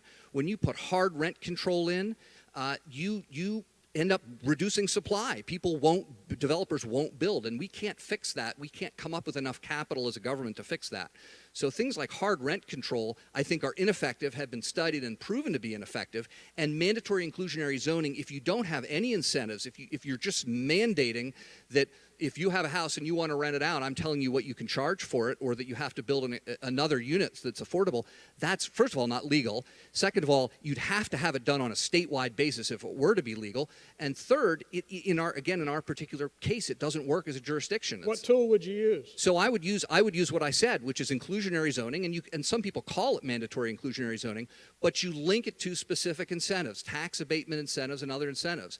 And there are jurisdictions looking at this. Sandy Springs is looking at a version of this policy. So I believe that we can get in concert with the surrounding jurisdictions, but I don't believe that either legally or practically, just as the city of Atlanta, you can seize sort of 20% of everybody's property rights and force them to do a certain type of construction. Yes. Well, I've seen rent control work in Boston, in the Northeast, in Cambridge, in the Bronx, so it can work. In our state, I think we still have some challenges with the law, and also the same is true with inclusionary zoning as we know it in terms of a term. I think the real thing is having the will and buying down the land costs and having the right relationships with the banks and the development community. It takes real partnerships to incentivize them to do what you need done. We've had similar types of opportunities on the Boulevard corridor. We've got voluntary affordable coming at the corner of Highland and Boulevard. Also, Wingate Management, which has project-based Section 8, they agreed to do not just low income, but also other types of housing in a place where we could diversify concentrated poverty. So really it's having relationships and also having some tools, again, using Invest Atlanta in a very different way than we've been using it in the last 10 years or so. Good. First of all, I believe it really is going to require relationships. Relationships with the banking community, the development community, and the state legislature. As mayor, I'll tap into those relationships I've built through my work civically, in the business community, legal community, and as a policymaker over the last 25 years of my career. But this is the problem. There are about 300 people in this room, and I would dare say that most of you in this room believe in inclusionary zoning. But there's another room where there are about 300 people, and they're going to fight like the Dickens to ensure that we don't have inclusionary zoning. So until we're ready and willing and have the will to step up and say that this is a policy that is going to save our city, we're not going to have inclusionary zoning. We've got to figure out how to make it a win and a win. So the question, Caesar, and I called on you. Yes. Yeah, that's the reality. Are you going to be the leader today? Yes, absolutely. Okay. Because there's no room in this city that I'm going to go in and be a stranger. There's no room in this city I'm going to go in and not be able to have a conversation about the real deal going on, whether it's in the business community or whether it's down at the corner of Boone and Joseph Lowry. That's been my experience. But here's the deal. When you talk about inclusionary zoning, how do you make it the win-win? And some of this has been touched on. People wanting to be consistent, and I respect that with candidates wanting to be consistent, and you should always be consistent with what you say in a room like this and what you say in a room of developers who don't want inclusionary zoning, but this is what it's got to be. We're going to have a policy where it's going to be at least 15 to 20% inclusionary zoning. But we're also going to have policies in place that allow for you, and I'm going to end on this, that will allow for you to be able to get a density bonus, allow for you to have an expedited or reduced permitting process. Those kinds of things create the win-win. All right, so I know everybody wants to speak on this. We're winding down, and the next question is, where's the money come from? I'm going to give you a chance to stand up and stretch for a minute and think about the answer. You guys have been sitting here for an hour and a half. If you want to stretch for a minute.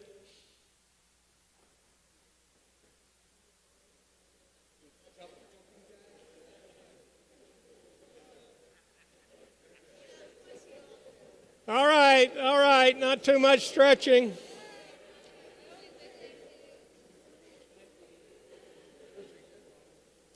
All right, so let me bring us back to order.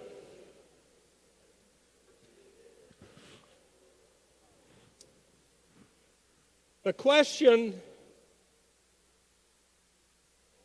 is, how do we find dedicated money for affordable housing? Now, I notice Catherine's been mentioned a lot today. Housing Authority will take care of it. I don't know if you've been smiling over here. I hadn't looked over here, Catherine. And you've all made the point that the city can't do this alone. I mean, there's not enough money. Really, I think we're talking about probably $1.5 billion to do everything in our ideal world. But we know that other cities have made commitments greater than ours. So I really want to ask, from your position as mayor, What specific and dedicated sources of revenue would you support? And do you have any creative ideas for new sources of funding? We're going to start with you, Vincent. And John, just be calm. You're next.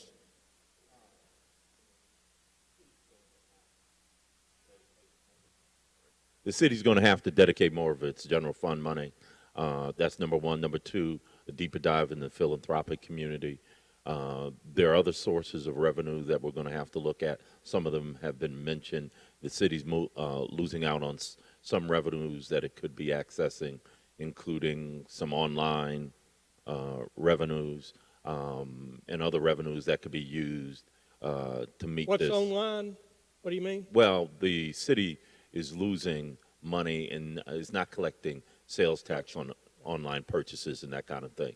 So we need to, but at the same time, we need to look at, we need to reassess the tax subsidies, tax abatements, tax credits that we're giving. And that reassessment has to happen in January.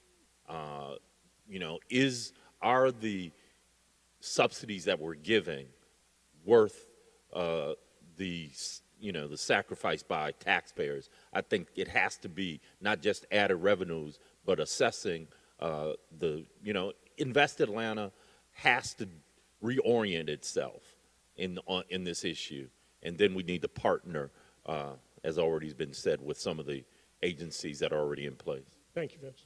John. Okay.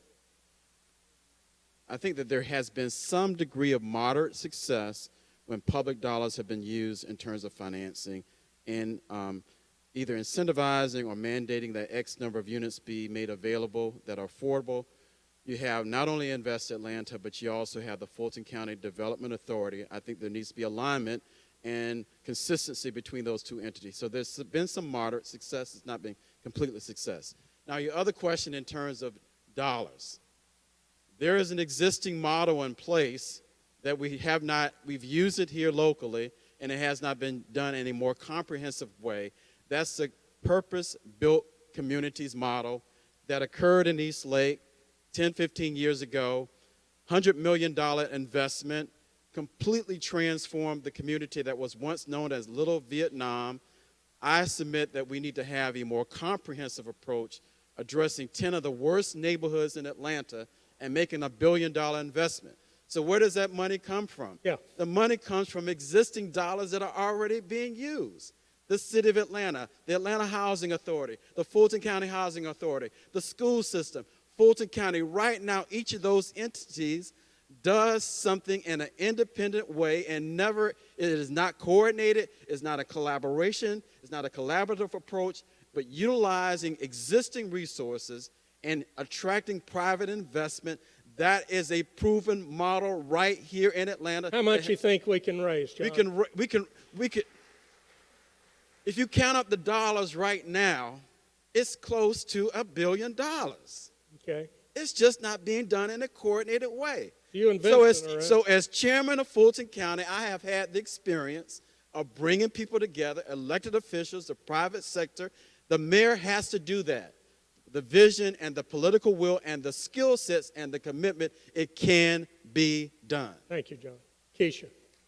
Again, I will ask the state for a dedicated funding source. My husband and I bought an investment property out of state.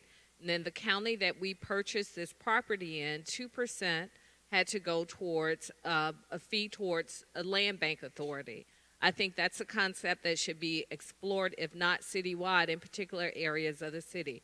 That sales over a certain amount, that a percentage of those sales be a designated funding source to address issues in the city, such as homelessness. And as mayor, would you get our land bank authority working? Ours doesn't work very well. Yes. Okay. Rohit? So like I said, last question, there's two parts of this. The money that we have and we're not spending, and the money that we could have if we started actually spending it. Just now, as you said, we had a $25 million promise to put into housing, and it got matched, and almost it came out to $100 million. So So the money is there, and we can leverage public and private investment to match the money that we can spend. We have money sitting in TADs, and we have money sitting in the general bond that we could be using, but the Peachtree Pine shelter closed, and none of that money got spent on actually putting those people in another place. So, so the other piece of it is other innovative methods of funding this. And like I said before, there are ways to prove that the amount of money that we're spending as taxpayers could actually be reduced if you provide these services. So we can probably get a bond for this and have that actually work, and then we can see where we're saving money and then have that back the bond. Thank you, Rohit. Peter. So let me actually start with a warning. Things are not necessarily perfect when you look at our long-term financial projections as a city. We have a fundamentally broken revenue model and business model as a city. Okay, I've been studying this since 2001. I mentioned before, we have only 8% of the population in the region. We double in the daytime with all the influx of people who commute into Atlanta. We don't have the tax base of the inner ring suburbs like many cities do. And we don't get much money from the state, which is the way other cities solve this problem. So we have a fundamentally challenged fiscal position. That has led to underfunding in parks and arts and culture and public works and a number of other things. We still have a backlog of $750 million in infrastructure in the city. And when I was COO, we didn't have any money for bridges. We had chunks of concrete falling off of bridges, and the solution was to put nets under it to catch the spalling concrete. And when the nets broke, we got bigger nets. So, while things are going well now because of the steps we've taken, we still have this fundamental issue. And then second, we have a recession coming, at least statistically, right? So there are headwinds. Now, I do think there is a moral and practical imperative to invest in this area. So specific sources of revenue include things like a parking tax. We have to work with the state legislature to do that, but that can raise, I've seen estimates up to $40 million a year. When you bond that out, you're actually talking about real money, right? You're talking about $500 million or $800 million, depending on your assumptions. So there are things like parking taxes and others that we need to look at to be a dedicated stream of revenue for this. Thank you. Kwanzaa. This is a good idea. Some of the other ideas that others have mentioned are good as well. Back when we were building all the houses under Mayor Bill Campbell, and we had the Atlanta Development Authority strategy in partnership with AHA, Renee Glover was there. There was a formula that was put forth, and it was an innovative model for affordable housing regeneration. Okay, it was public and private. So we've got to do the 2018 to 2020 version of that model. Okay, so it requires using different tools. We've got to talk back to the state to see if we can get pieces of the tax credits that now they send downstate, because that's one layer of funding. If we have the recession, which I'm kind of hoping for, I think it helps us in this city to be able to buy down the land. We can buy down the land costs. Then we have the ability to add another layer of financing to this structure, because that's really the hard thing to do affordable housing all over our city. You've got to be able to have the land. And if the city or one of our entities is able to roll it into the deal, now that makes a deal very affordable and able to offer more affordable units. And then, of course, our other types of layers that we usually use in the city, incentives, and looking even at density bonuses, which we've talked about. I just introduced a piece of legislation yesterday around density bonuses. I mean, we've been doing some of these things, and it's not a silver bullet, and it's not as easy as it looks. But if we take all of these packages and then we shop them to the global funds who want to see affordability, they've heard our story, I think we can get a private partner who'll bring in the tune of $300 to $500 million to help us do billion-dollar type deals. Okay, and just to be sure that you're quoted correctly, you want to go back to Bill Campbell's model and you're looking for a recession? Yeah, yes, I am. Yeah. All right. Caesar? Well, first of all, I think there are three ways we can do this.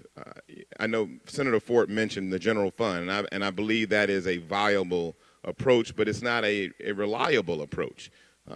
Many years ago, when I was chair of the Community Development Committee, I formed a parks task force And one of the key things that came out of recommendations that came out of that task force was increasing funding for our parks.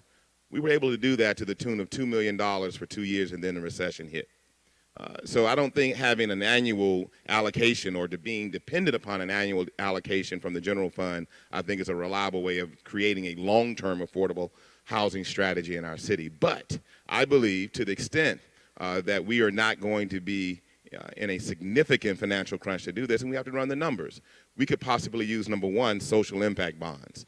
That's the way you actually issue a bond that allows for you to have revenue to achieve certain social purposes alongside certain commercial purposes. The social purpose obviously would be affordable housing. And I mentioned a couple of other things as well. Number one, earlier, I mentioned the fact that we should look at our sales tax levels. We have 3, maybe 4 cents right now.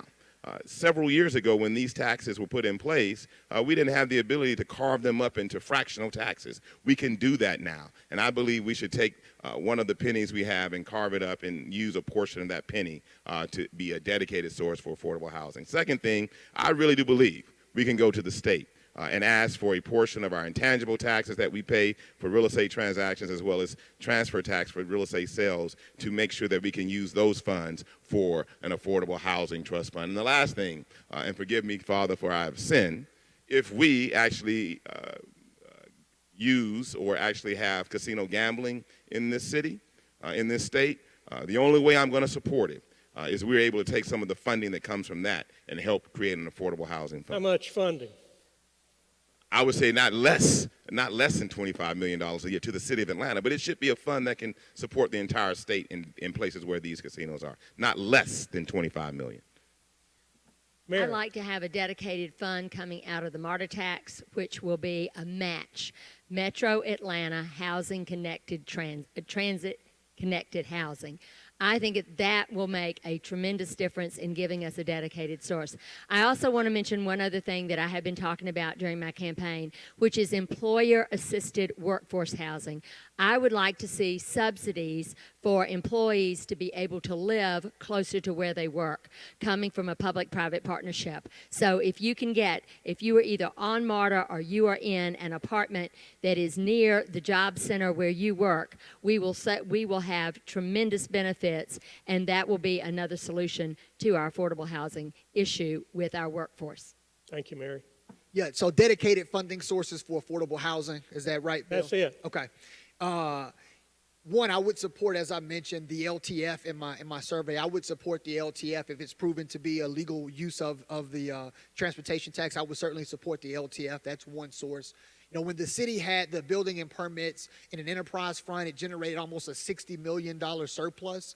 And so that money is now back into the general fund, and I think that money can certainly be used as an opportunity to provide affordable housing. The Atlanta Housing Authority, through Choice Neighborhoods, took $30 million and leveraged almost $400 million in commitment. I think we can use, even though we've heard today that, HUD's going to lose almost $6 billion or cut its budget by $6 billion. We've got to work with the continuum of care. We've got to work with the Atlanta Housing Authority. We've got to make sure that we're able to leverage any dollars that are available.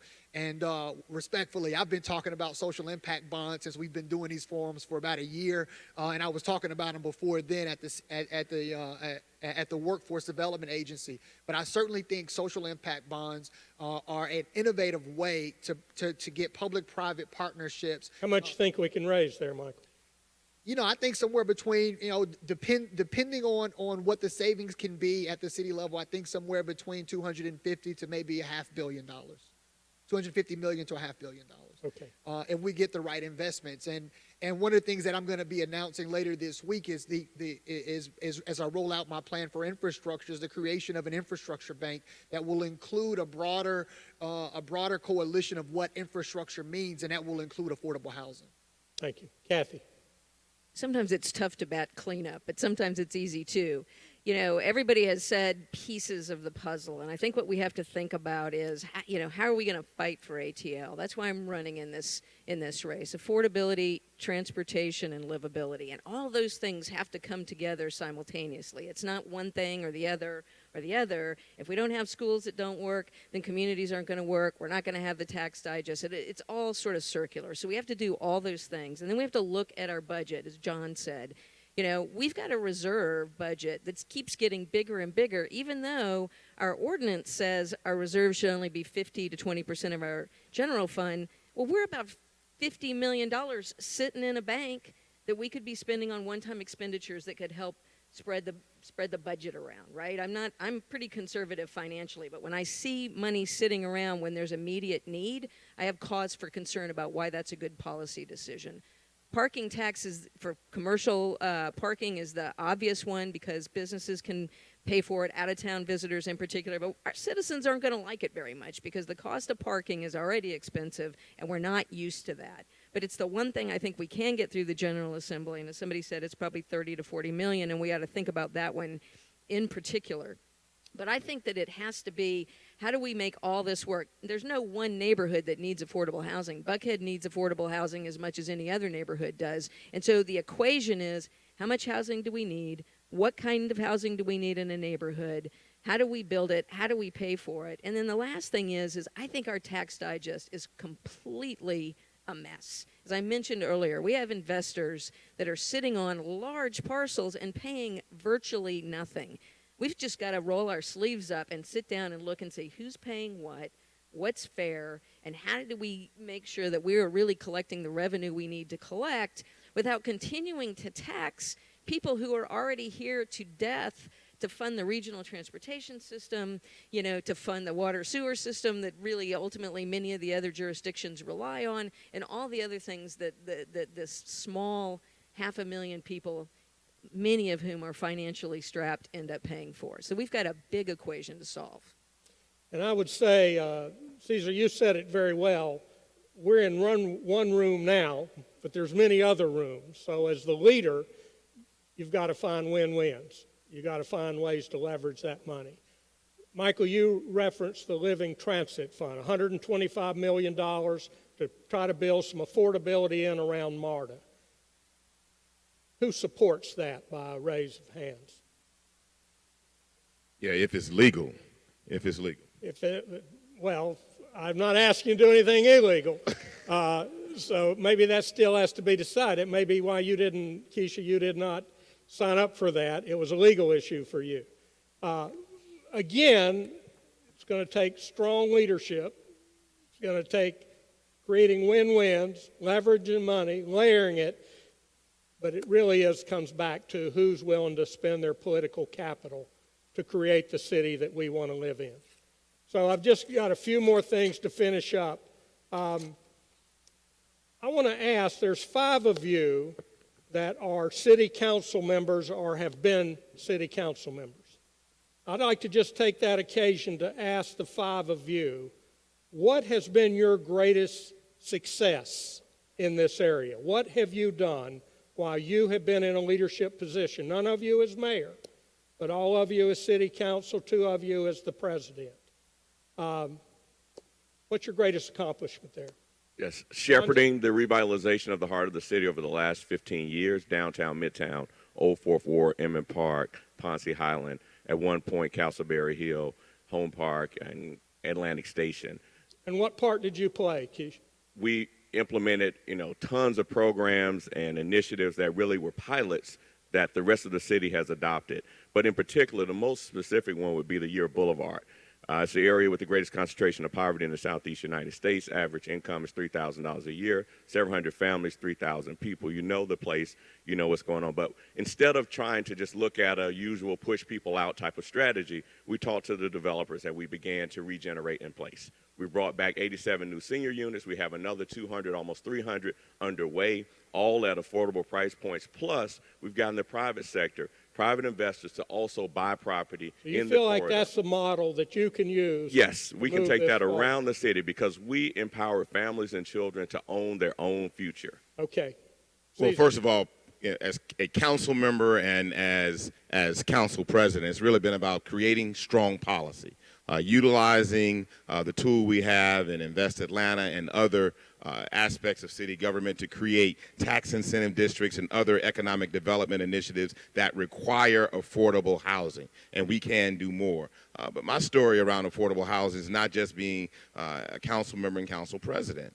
In my work as a lawyer, I've worked very hard to make sure that we're producing affordable housing, have produced affordable housing in every community in this city where affordable housing has been needed. I've structured transactions to make sure that that happens. And then thirdly, being available as a community person, as a community leader, being engaged with community development corporations who have the sole purpose and agenda of creating affordable housing for communities. When I'm mayor, we're going to do that and even more. So your point is that you have been a person to connect the sectors, the programs? Yes, we've got policy as an elected official. Structuring transactions and making sure we actually deliver units is something I've done as a part of a team as a lawyer. And then thirdly, standing in the gap with organizations that have as their sole purpose generating and creating affordable housing, being there and being a part of the strategy that gets pushed forward to actually deliver those housing units. Mary. I was involved in the passage of House Bill 434. You asked if we'd gone over to the state and been and lobbied successfully. That was passed after 2 years. It was passed in March, and it allows us to, for the first time ever, take these abandoned, blighted properties and be able to repurpose them without the city having to hold on to them and be the landlord, the owner of those properties for years and years. That's going to make a huge difference in both revitalizing our communities as well as providing affordable housing for city workers and others who want to come into communities and have an affordable place to live. So, Mary, let me just say, your vision is that you're the leader who can create programs that can connect. Is that what you're saying? What I'm saying is that no one could figure this out, and I delved into the issue, went and talked with the experts, found out what needed to be changed in the state code, got the city to introduce that as part of its legislative package,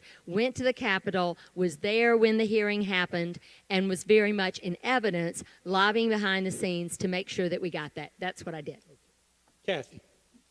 Without a doubt, the Atlanta Beltline.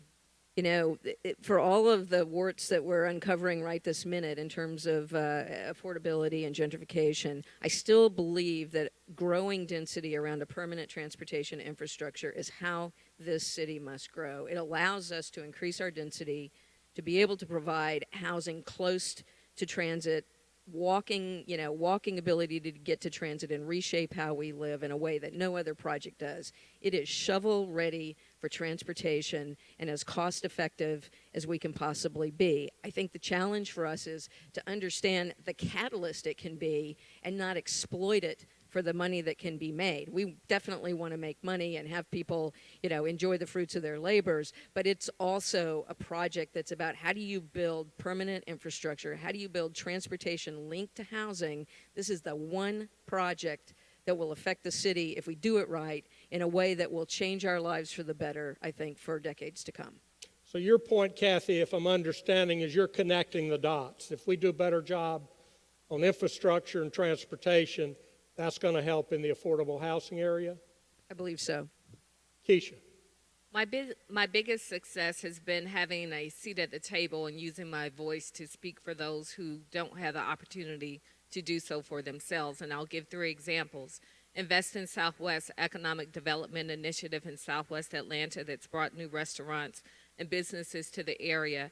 Also, the expansion of light rail eventually into Southwest Atlanta to Barge Road. This will connect an entire workforce community to the heart of the city.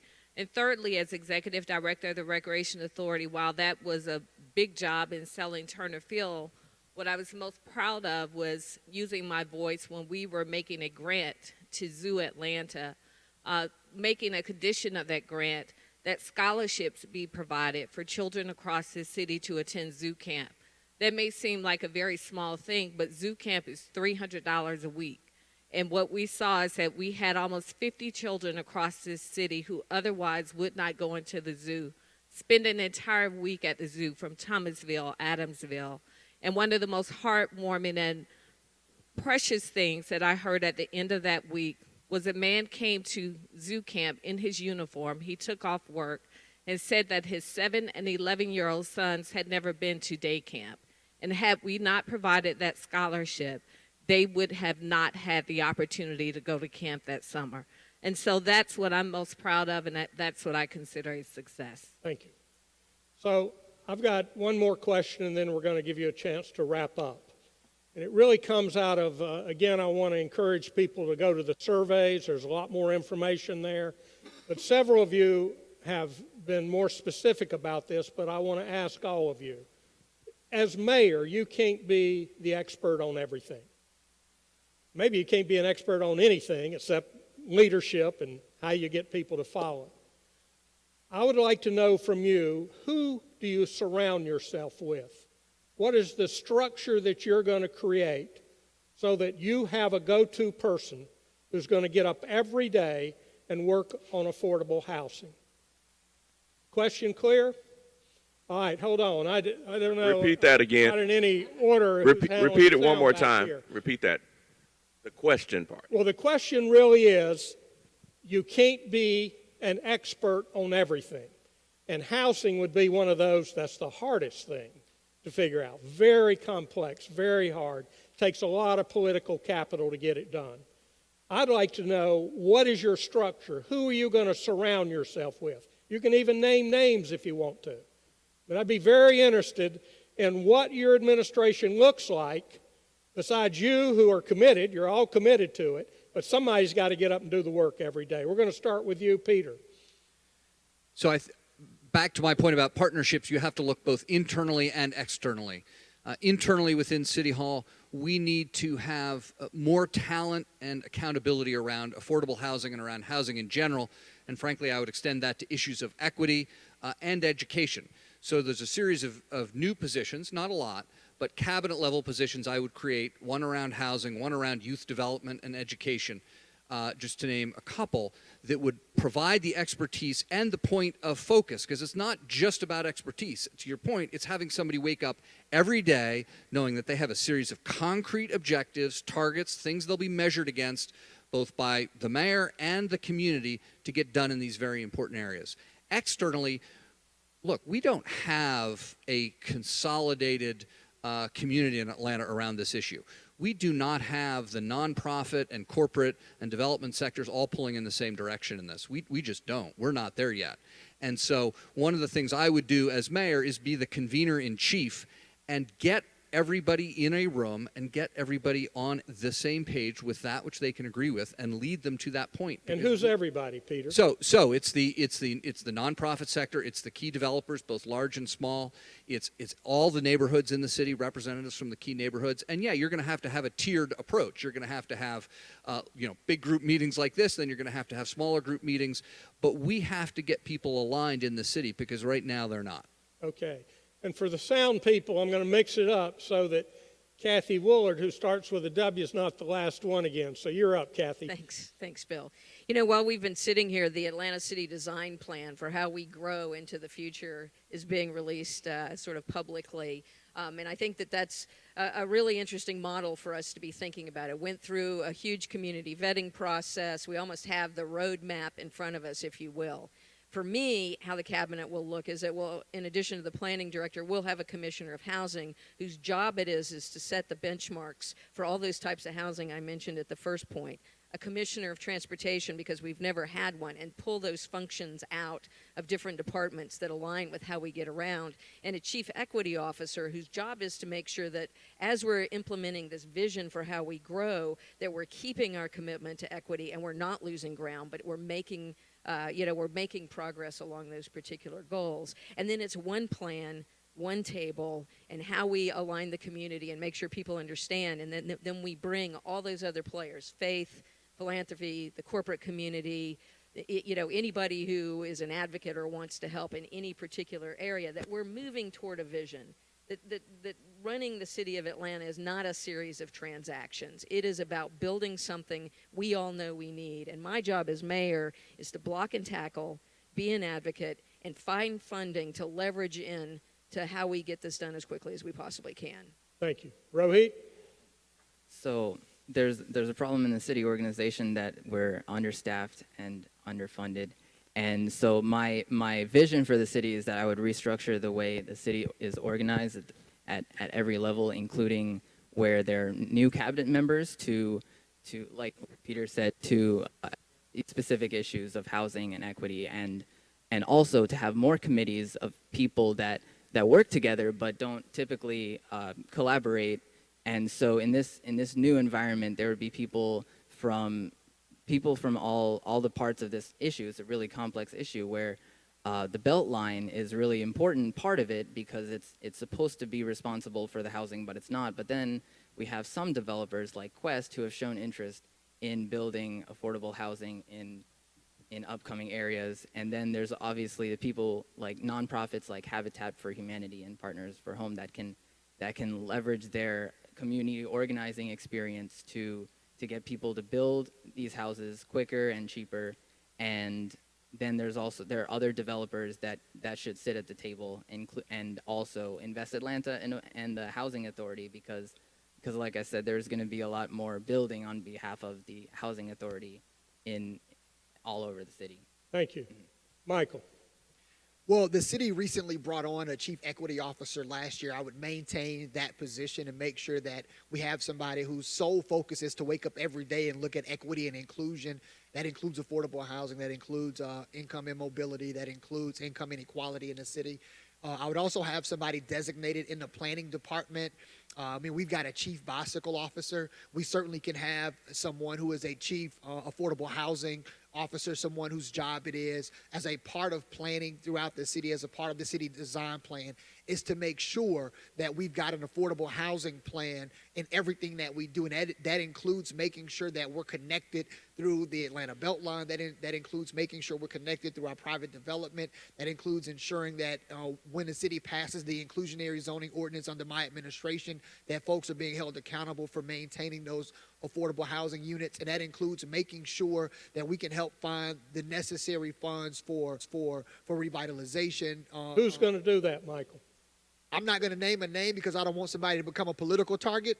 But there are people who I have in mind who have worked in this space for a very long time, people who may not even know that I'm thinking about them, but people who have worked in this space for a very long time. But I don't want somebody to get a political target on their back because I named them. Fair enough. Keisha. I smiled when you asked the question because it made me think of a mug my husband drinks out of every day that says, "I don't need Google. My wife knows everything." So despite what my husband thinks, I know that I don't know everything. But the city has convened a number of commissions and task force in the past, including a cyclorama task force to determine where we would move the cyclorama, an efficiency commission to address issues of efficiency. And I think that a task force charged with addressing affordable housing would also be in order, with the best and the brightest, including our leader of the Housing Authority, Invest Atlanta, but also more importantly from our planning department, but representatives of the communities that are facing this issue, whether it be seniors or whether it be members of our homeless population, and also our stakeholders in our community and nonprofit partners. Mary? Well, I have committed to having a community cabinet where I will have representatives from communities throughout the city who are giving me advice on their communities. I will also have advisory councils where there are people who are the subject matter experts, and I will make sure that our housing commissioner is part of the Regional Housing Forum. I've attended on many occasions, and there's not a city representative. You are engaged in this every single day. You need to be working extremely closely with your city government so that we know what you're doing and you know what we're doing. Thank you. John? So 2 big things. First of all, you and I did Leadership Atlanta. I love you, commend you for all you've done, but there have been a series of questions that you've asked the city council people that you did not ask the others. So That's correct. I just want you to be, I think that was unfair. Okay. But number 2, more importantly, I want you to hear me loud and clear. Fulton County was once known as a poster child of dysfunctionality, divisiveness, bickering. We're not a perfect government, but we have come a mighty long way. It's because of the leadership that was provided under my watch in terms of the commissioners in a bipartisan way working together and I brought in a top-notch corporate exec who was proven and did a great job in the public and the private sector. He brought in a top-notch team. The city of Atlanta right now is corrupt. City Hall is corrupt. We need to clean house. And going back to Fulton County under my watch last month, we received the top award among 3,200 counties in the country for transparency, accountability, and doing the right thing. It's because tone has been set at the top. As mayor, I will clean shop. I'll bring in a whole new set of players who've been proven and have done the job, whether it's in the public sector or the private sector. We need to change things in City Hall if you're going to get a different result in this city. Thank you, John. Caesar. Yeah, I just want to make sure I understand what the question is. I'm really asking the question about how you'll structure it. I'm being okay? funny. I know what the question is. Day one, I'm going to make you a political target. Good. Day one as mayor, I'm going to form an affordable housing task force, and you're going to chair it. But the task force is not going to be about researching and coming up with all the ideas. You all have been working on these ideas forever. This task force is going to be charged with doing two things: moving quickly and coming up with a specific set of recommendations, actionable recommendations within the first 100 days of my term on how we can implement affordable housing, not just for next year, but for a generation to come. Number two, the beauty and the difference of this task force is that it's going to make sure that you have available to you and this task force everyone in city government, everyone around city government, to be your technical assistance in making sure that we bring forth very strong recommendations that we can act on day one. And that's the Atlanta Housing Authority. That's the Land Bank Authority, whose executive director is here right now. That's folks at DCA who can help us out as well in terms of addressing this issue in a collaborative fashion, in a holistic fashion. And last thing, it's not going to stop after 100 days, and my time has expired. But when I'm mayor, the Atlanta Housing Authority director is going to sit on cabinet, and we're going to make sure we have a strong strategy. Land Bank Authority is going to be invited to cabinet to make sure we stay focused on this issue. It will not be unknown to ask the head of DCA for the state of Georgia to come to cabinet so that we can address these issues in a real present time fashion every day. Thank you. Thank you. Benson. I really want to know your question. You wanted to know who have we surrounded ourselves with and who we will. I really want to know how you're going to lead. And, being that you can't be an expert on everything, we've got... Well, I have, in the last 20 years, I have depended on a full array of folk. I've fair housing activists and housing lawyers,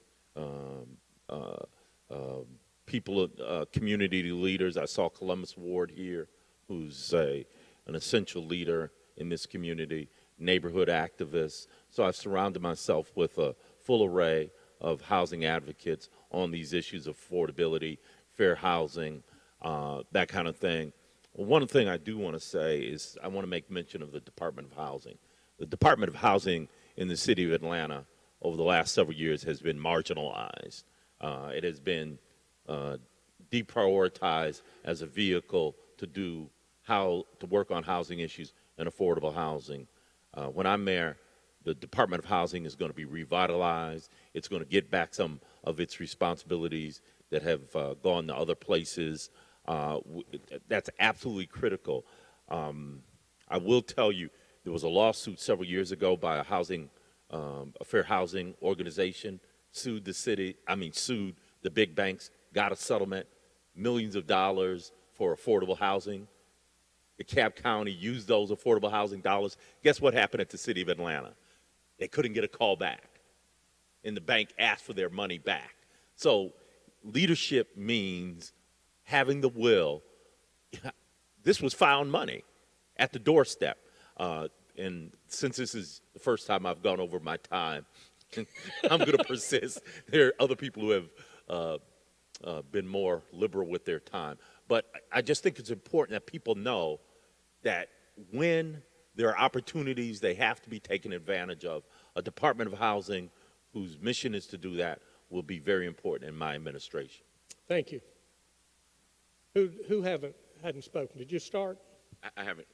You're up. Well, I like to get things done. And, I don't really have a lot of time for talking. So I've always surrounded myself with really smart people. People like Dr. Jay Tribby, and he's a member of this church, and others who are thought leaders. Many of you are in this room. I've called and asked for your support, your advice, your counsel on how we could do innovative things in Council District 2. I do the same thing as mayor. First and foremost, when I think about people who have actually done affordable housing, I would call on them Tamanika Youngblood. People like Janice Ware, Egbert Perry, Noel Khalil. They've actually delivered units, whether it be single family, multifamily, adaptive reuse, historic preservation, and large-scale affordable housing. Of course, the cabinet and all the stakeholders that touch the city directly would be in the room. The business community, former mayors, all of them I have a relationship with. I don't have any problems with any one of them. I think it's necessary that we reunify our city. And it starts in this conversation. So those are the types of people I'll have in the room. I'll open an office of neighborhoods, nonprofits, and faith that'll bring a lot of people together and connect the dots in a way that we haven't really seen things connected.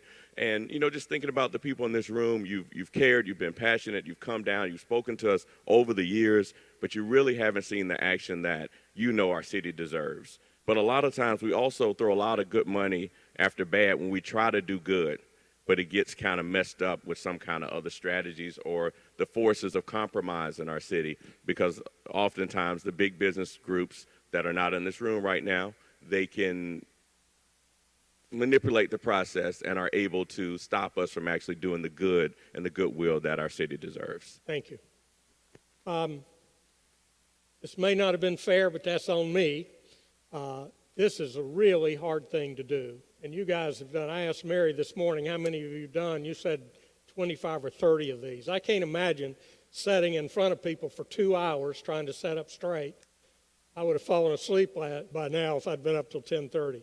So I want to thank you up front for your patience, for your focus on this, for the answers that you've provided. And I really want to give you an opportunity right now to wrap it up, to tell me and tell us and to tell the city why you're the leader that we need. I just want to go back. I picked up a quote last night by former Mayor Shirley Franklin.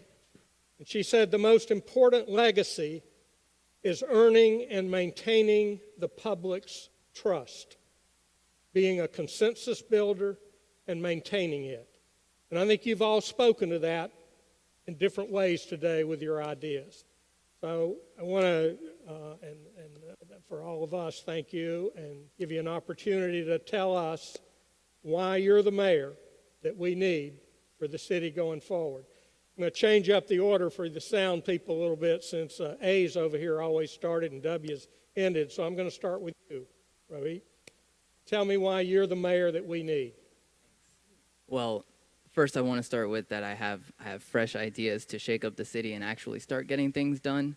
I see that there are council members running for mayor, and there's a reputation in City Hall that there is it's untrustworthy and not taking action. But under my leadership, we would leverage the resources and the money that we have to actually start taking action. I would develop policy that has actionable items and get people together that, like I said, work together but don't actually convene to get ideas bouncing around and collaboration like we've never actually had before.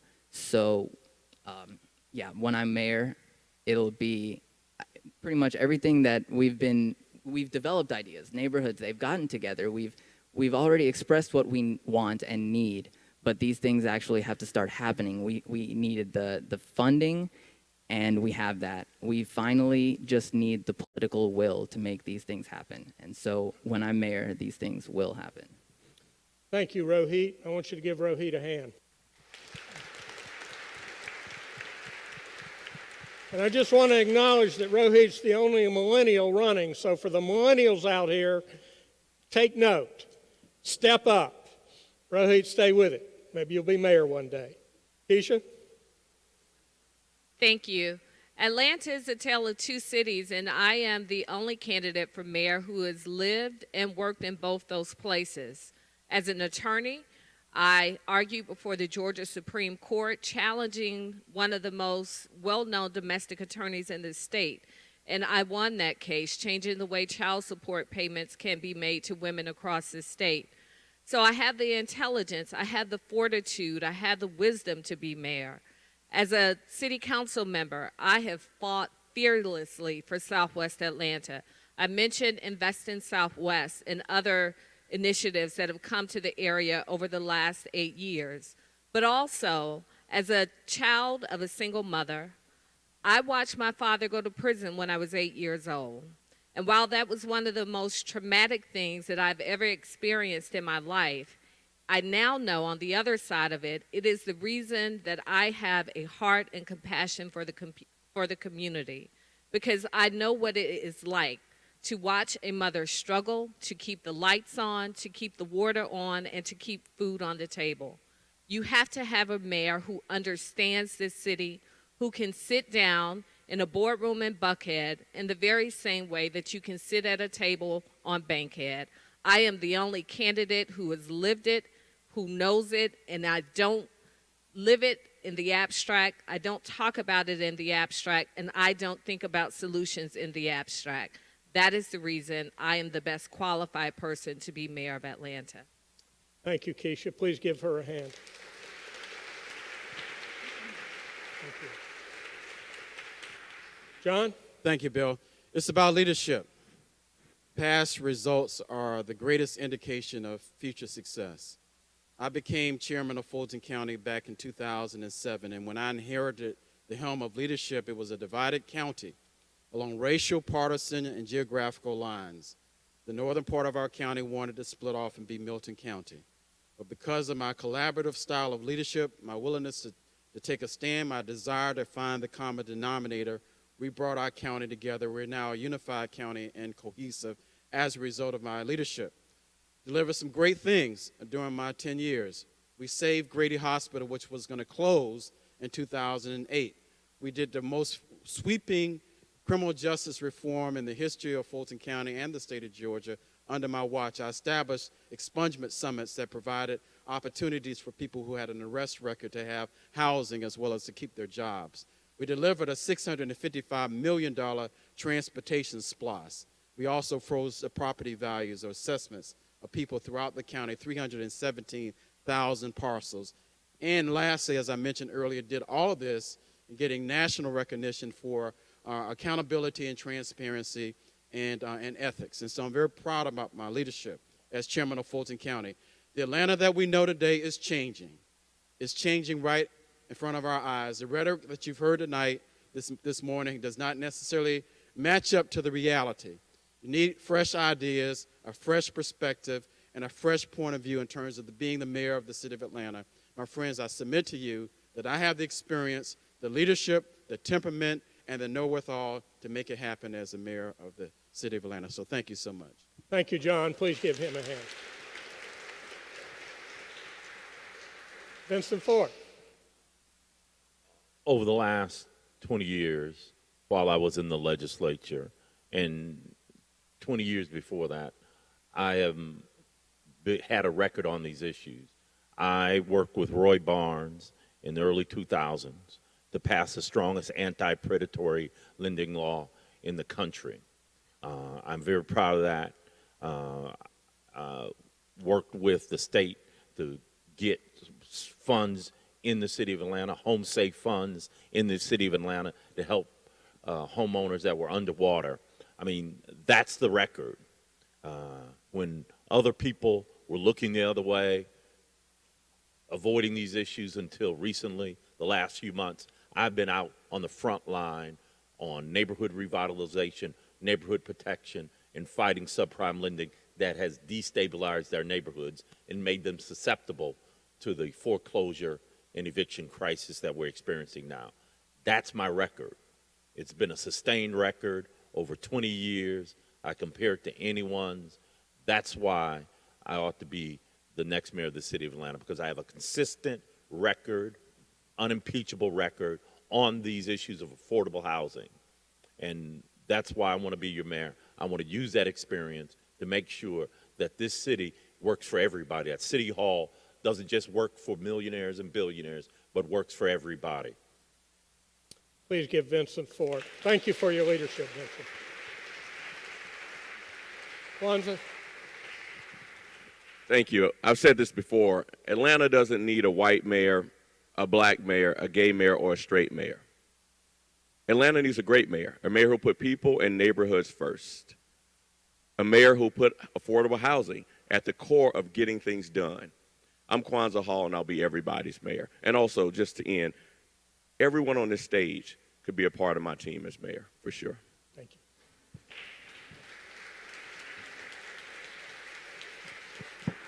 See, he can delegate too, Caesar. So I love that. Well, first of all, thank you all for being here and giving us an opportunity to share in a real conversation about the future of our city. I want to be your mayor, and I believe I can be a great mayor for this city because, number one, I love this city. This is a city that literally birthed me and raised me. I have parents who've been civil servants. My mother was a school teacher here in APS. My father was an Atlanta police officer, and although he passed away when I was very young, I learned from both of them the value of service. There's no one on the stage that has more invested in this city and her success and her people than I do. And I've demonstrated that every day, not just in elected office, but in my work before elected office and while being in elected office. There's no one on this stage that understands this city in a 360-degree fashion and the way that I do. So my leadership will not have blind spots. I understand what it is to create policy. I understand what it is to lead organizations. I understand what it means to create solutions as a lawyer, and I understand what it means to be a small business owner and the struggles that come along with that. I understand what it means to live and serve on the community level. That level of understanding our city in a holistic fashion is the kind of mayor that I believe our city deserves, and that's the kind of mayor that I'm going to be. I'm going to bring leadership. I'm going to bring service. I'm going to bring experience. But most important, I'm going to bring passion and a love for our city, her people, all of you. And we're going to move this city together, and we're not going to leave anyone behind. Thank you. Thank you, Caesar. Please give Caesar a hand.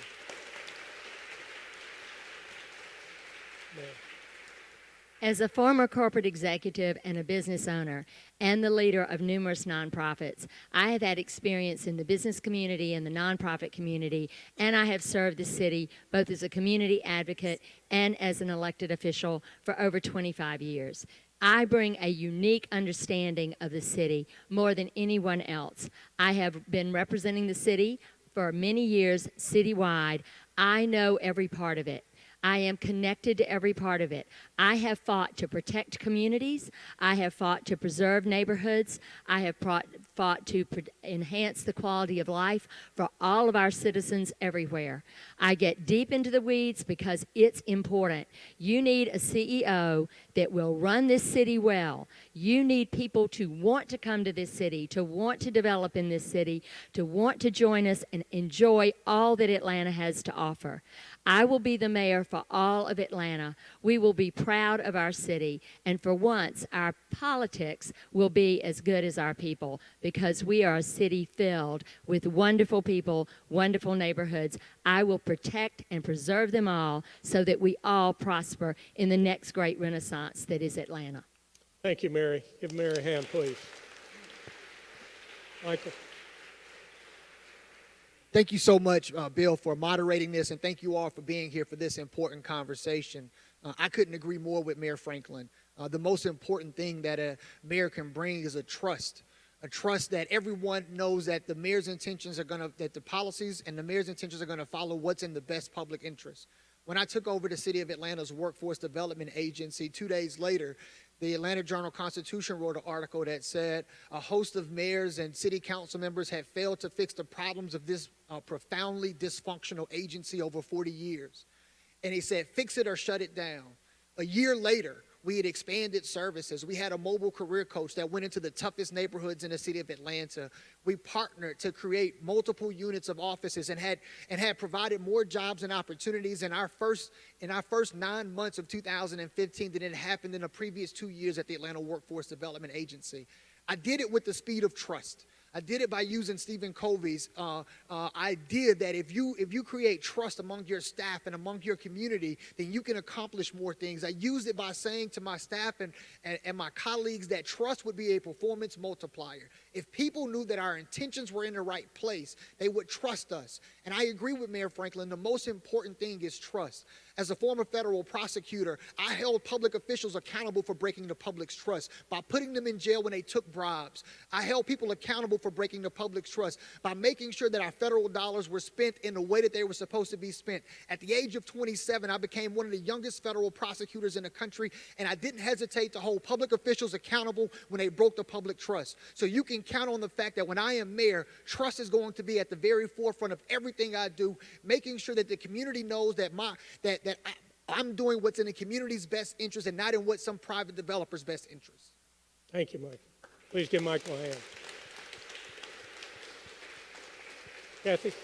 I want to stand up just to see if I'm taller than Michael while he's sitting. But listen, the measure of me is what I did before I got here today. When I graduated from college, I joined the Peace Corps because I thought I needed to serve my country, and I thought that was the best way for me to work for people in a really integrated way into a community. I started my career after that as a community organizer working on social justice issues, and that has been the thread of my work throughout my entire career. I ran for city council for elected office because I spent the earlier years helping people get elected to office who didn't fulfill their promises. So when I got to office, I kept that community organizing model. And what I heard from people was, we need transit. We need affordable housing. We need to control density in a way that it works for us, not works against us. And so when Ryan Gravel came forward and said, hey, I've got this idea, the Atlanta Beltline, I said, let me help you make that happen. And I devoted most of my political career holding community meetings all over this city, hearing what people wanted, getting millions of dollars in federal funding to get the project started, and solving problems that people said were barriers to get it done. It's now, probably after the airport, the second biggest economic development project the city will have ever seen, and it can be a catalyst for how we grow together. People came to me while I was on city council and said, you know what, our state doesn't have a civil rights bill. I got introduced and got passed the only comprehensive civil rights bill in the state of Georgia, including every single jurisdiction that protects people from discrimination in housing, employment, and public accommodations. People came to me and said, you know what, we got to worry about energy conservation and climate change, and I started the city's first sustainability program, and in the first year saved over $800,000 in taxpayer money just by auditing bills. People came to me and said, code enforcement's a mess. It's not working in our community. And I started an effective code enforcement program called the Dirty Dozen Campaign, where I got all the department heads together, and we went through case by case by case and resolved them together at the same table. I'm running for mayor now because I want to fight for ATL, affordability, transportation, and livability. That's what people have been saying that we need in the city of Atlanta. So look back in my record, see if I listen to what people have to say and get things done. And I hope that what you'll see in me now is somebody who will take ATL forward and fight for those things for our future. Thank you. Kathy Willard. Peter.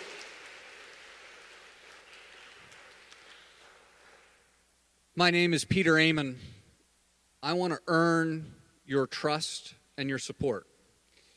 I have a unique combination of experience, ethics, and leadership. In terms of experience, I was the chief operating officer for several years of the city of Atlanta. I know what it means to manage the city, to hire and fire people, to manage a budget, to manage the city to performance standards.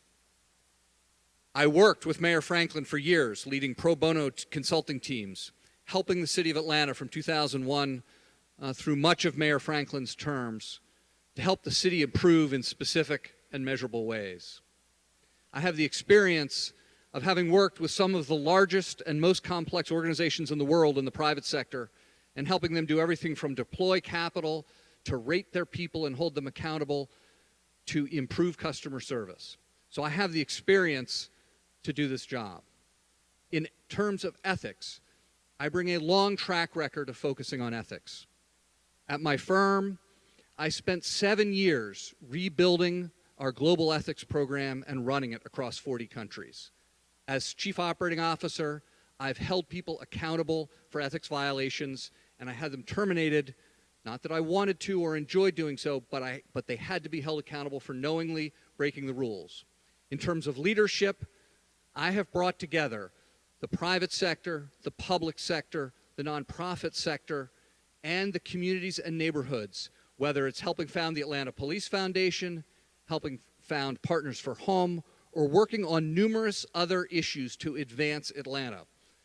I'm uniquely qualified across all of these areas to advance Atlanta, and we can do so together. Thank you very much.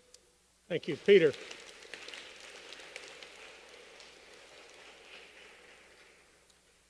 Is this a good housing forum today?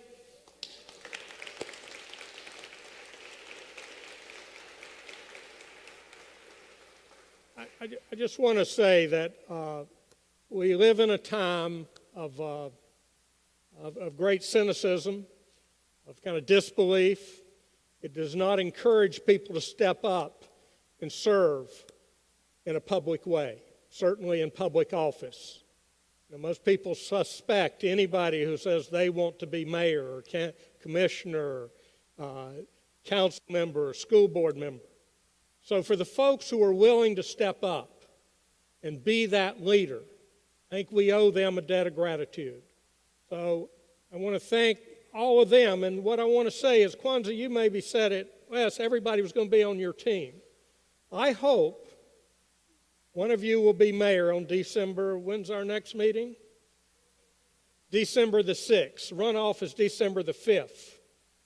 So I want to encourage all of you to keep coming to the housing forum, and one of you is going to be mayor. If you just stop in that day, we would love to congratulate you for achieving that goal. I want you to consider everybody in the room on your team, because this is really hard politically, it's hard financially, it's hard to get everybody in the room and to get all the departments working in the same direction, and you're going to need a lot of help. So we're here, all of us, to help you. And each of you, I hope we can count on you to stay involved in your circle of influence, whatever that is. Only one of you is going to be mayor, but you're all leaders in this city. People often ask me how I'm doing, and my answer is, I'm overwhelmed with opportunity. And I think that's where we are as a city. We're overwhelmed with opportunity, and we're right on the cusp. And what we want and what we have a vision for is to create a city for all. That everybody's welcome, everybody can afford to be here, everybody finds a way to contribute to the community. So please thank these folks again, and thank you for coming today.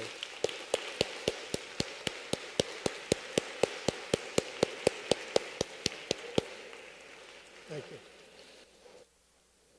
Sharon.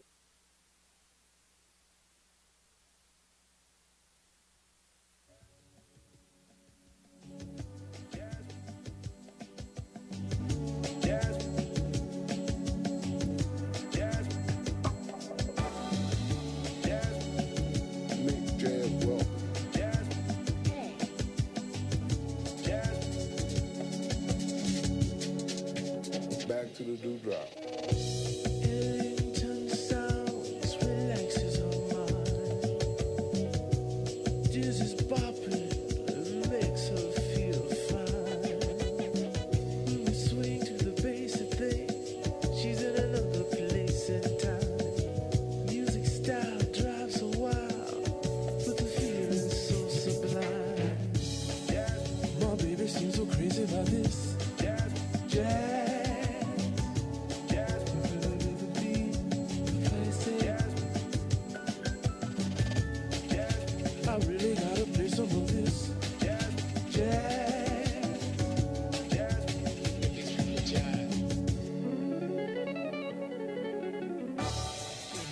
Back to the dewdrop.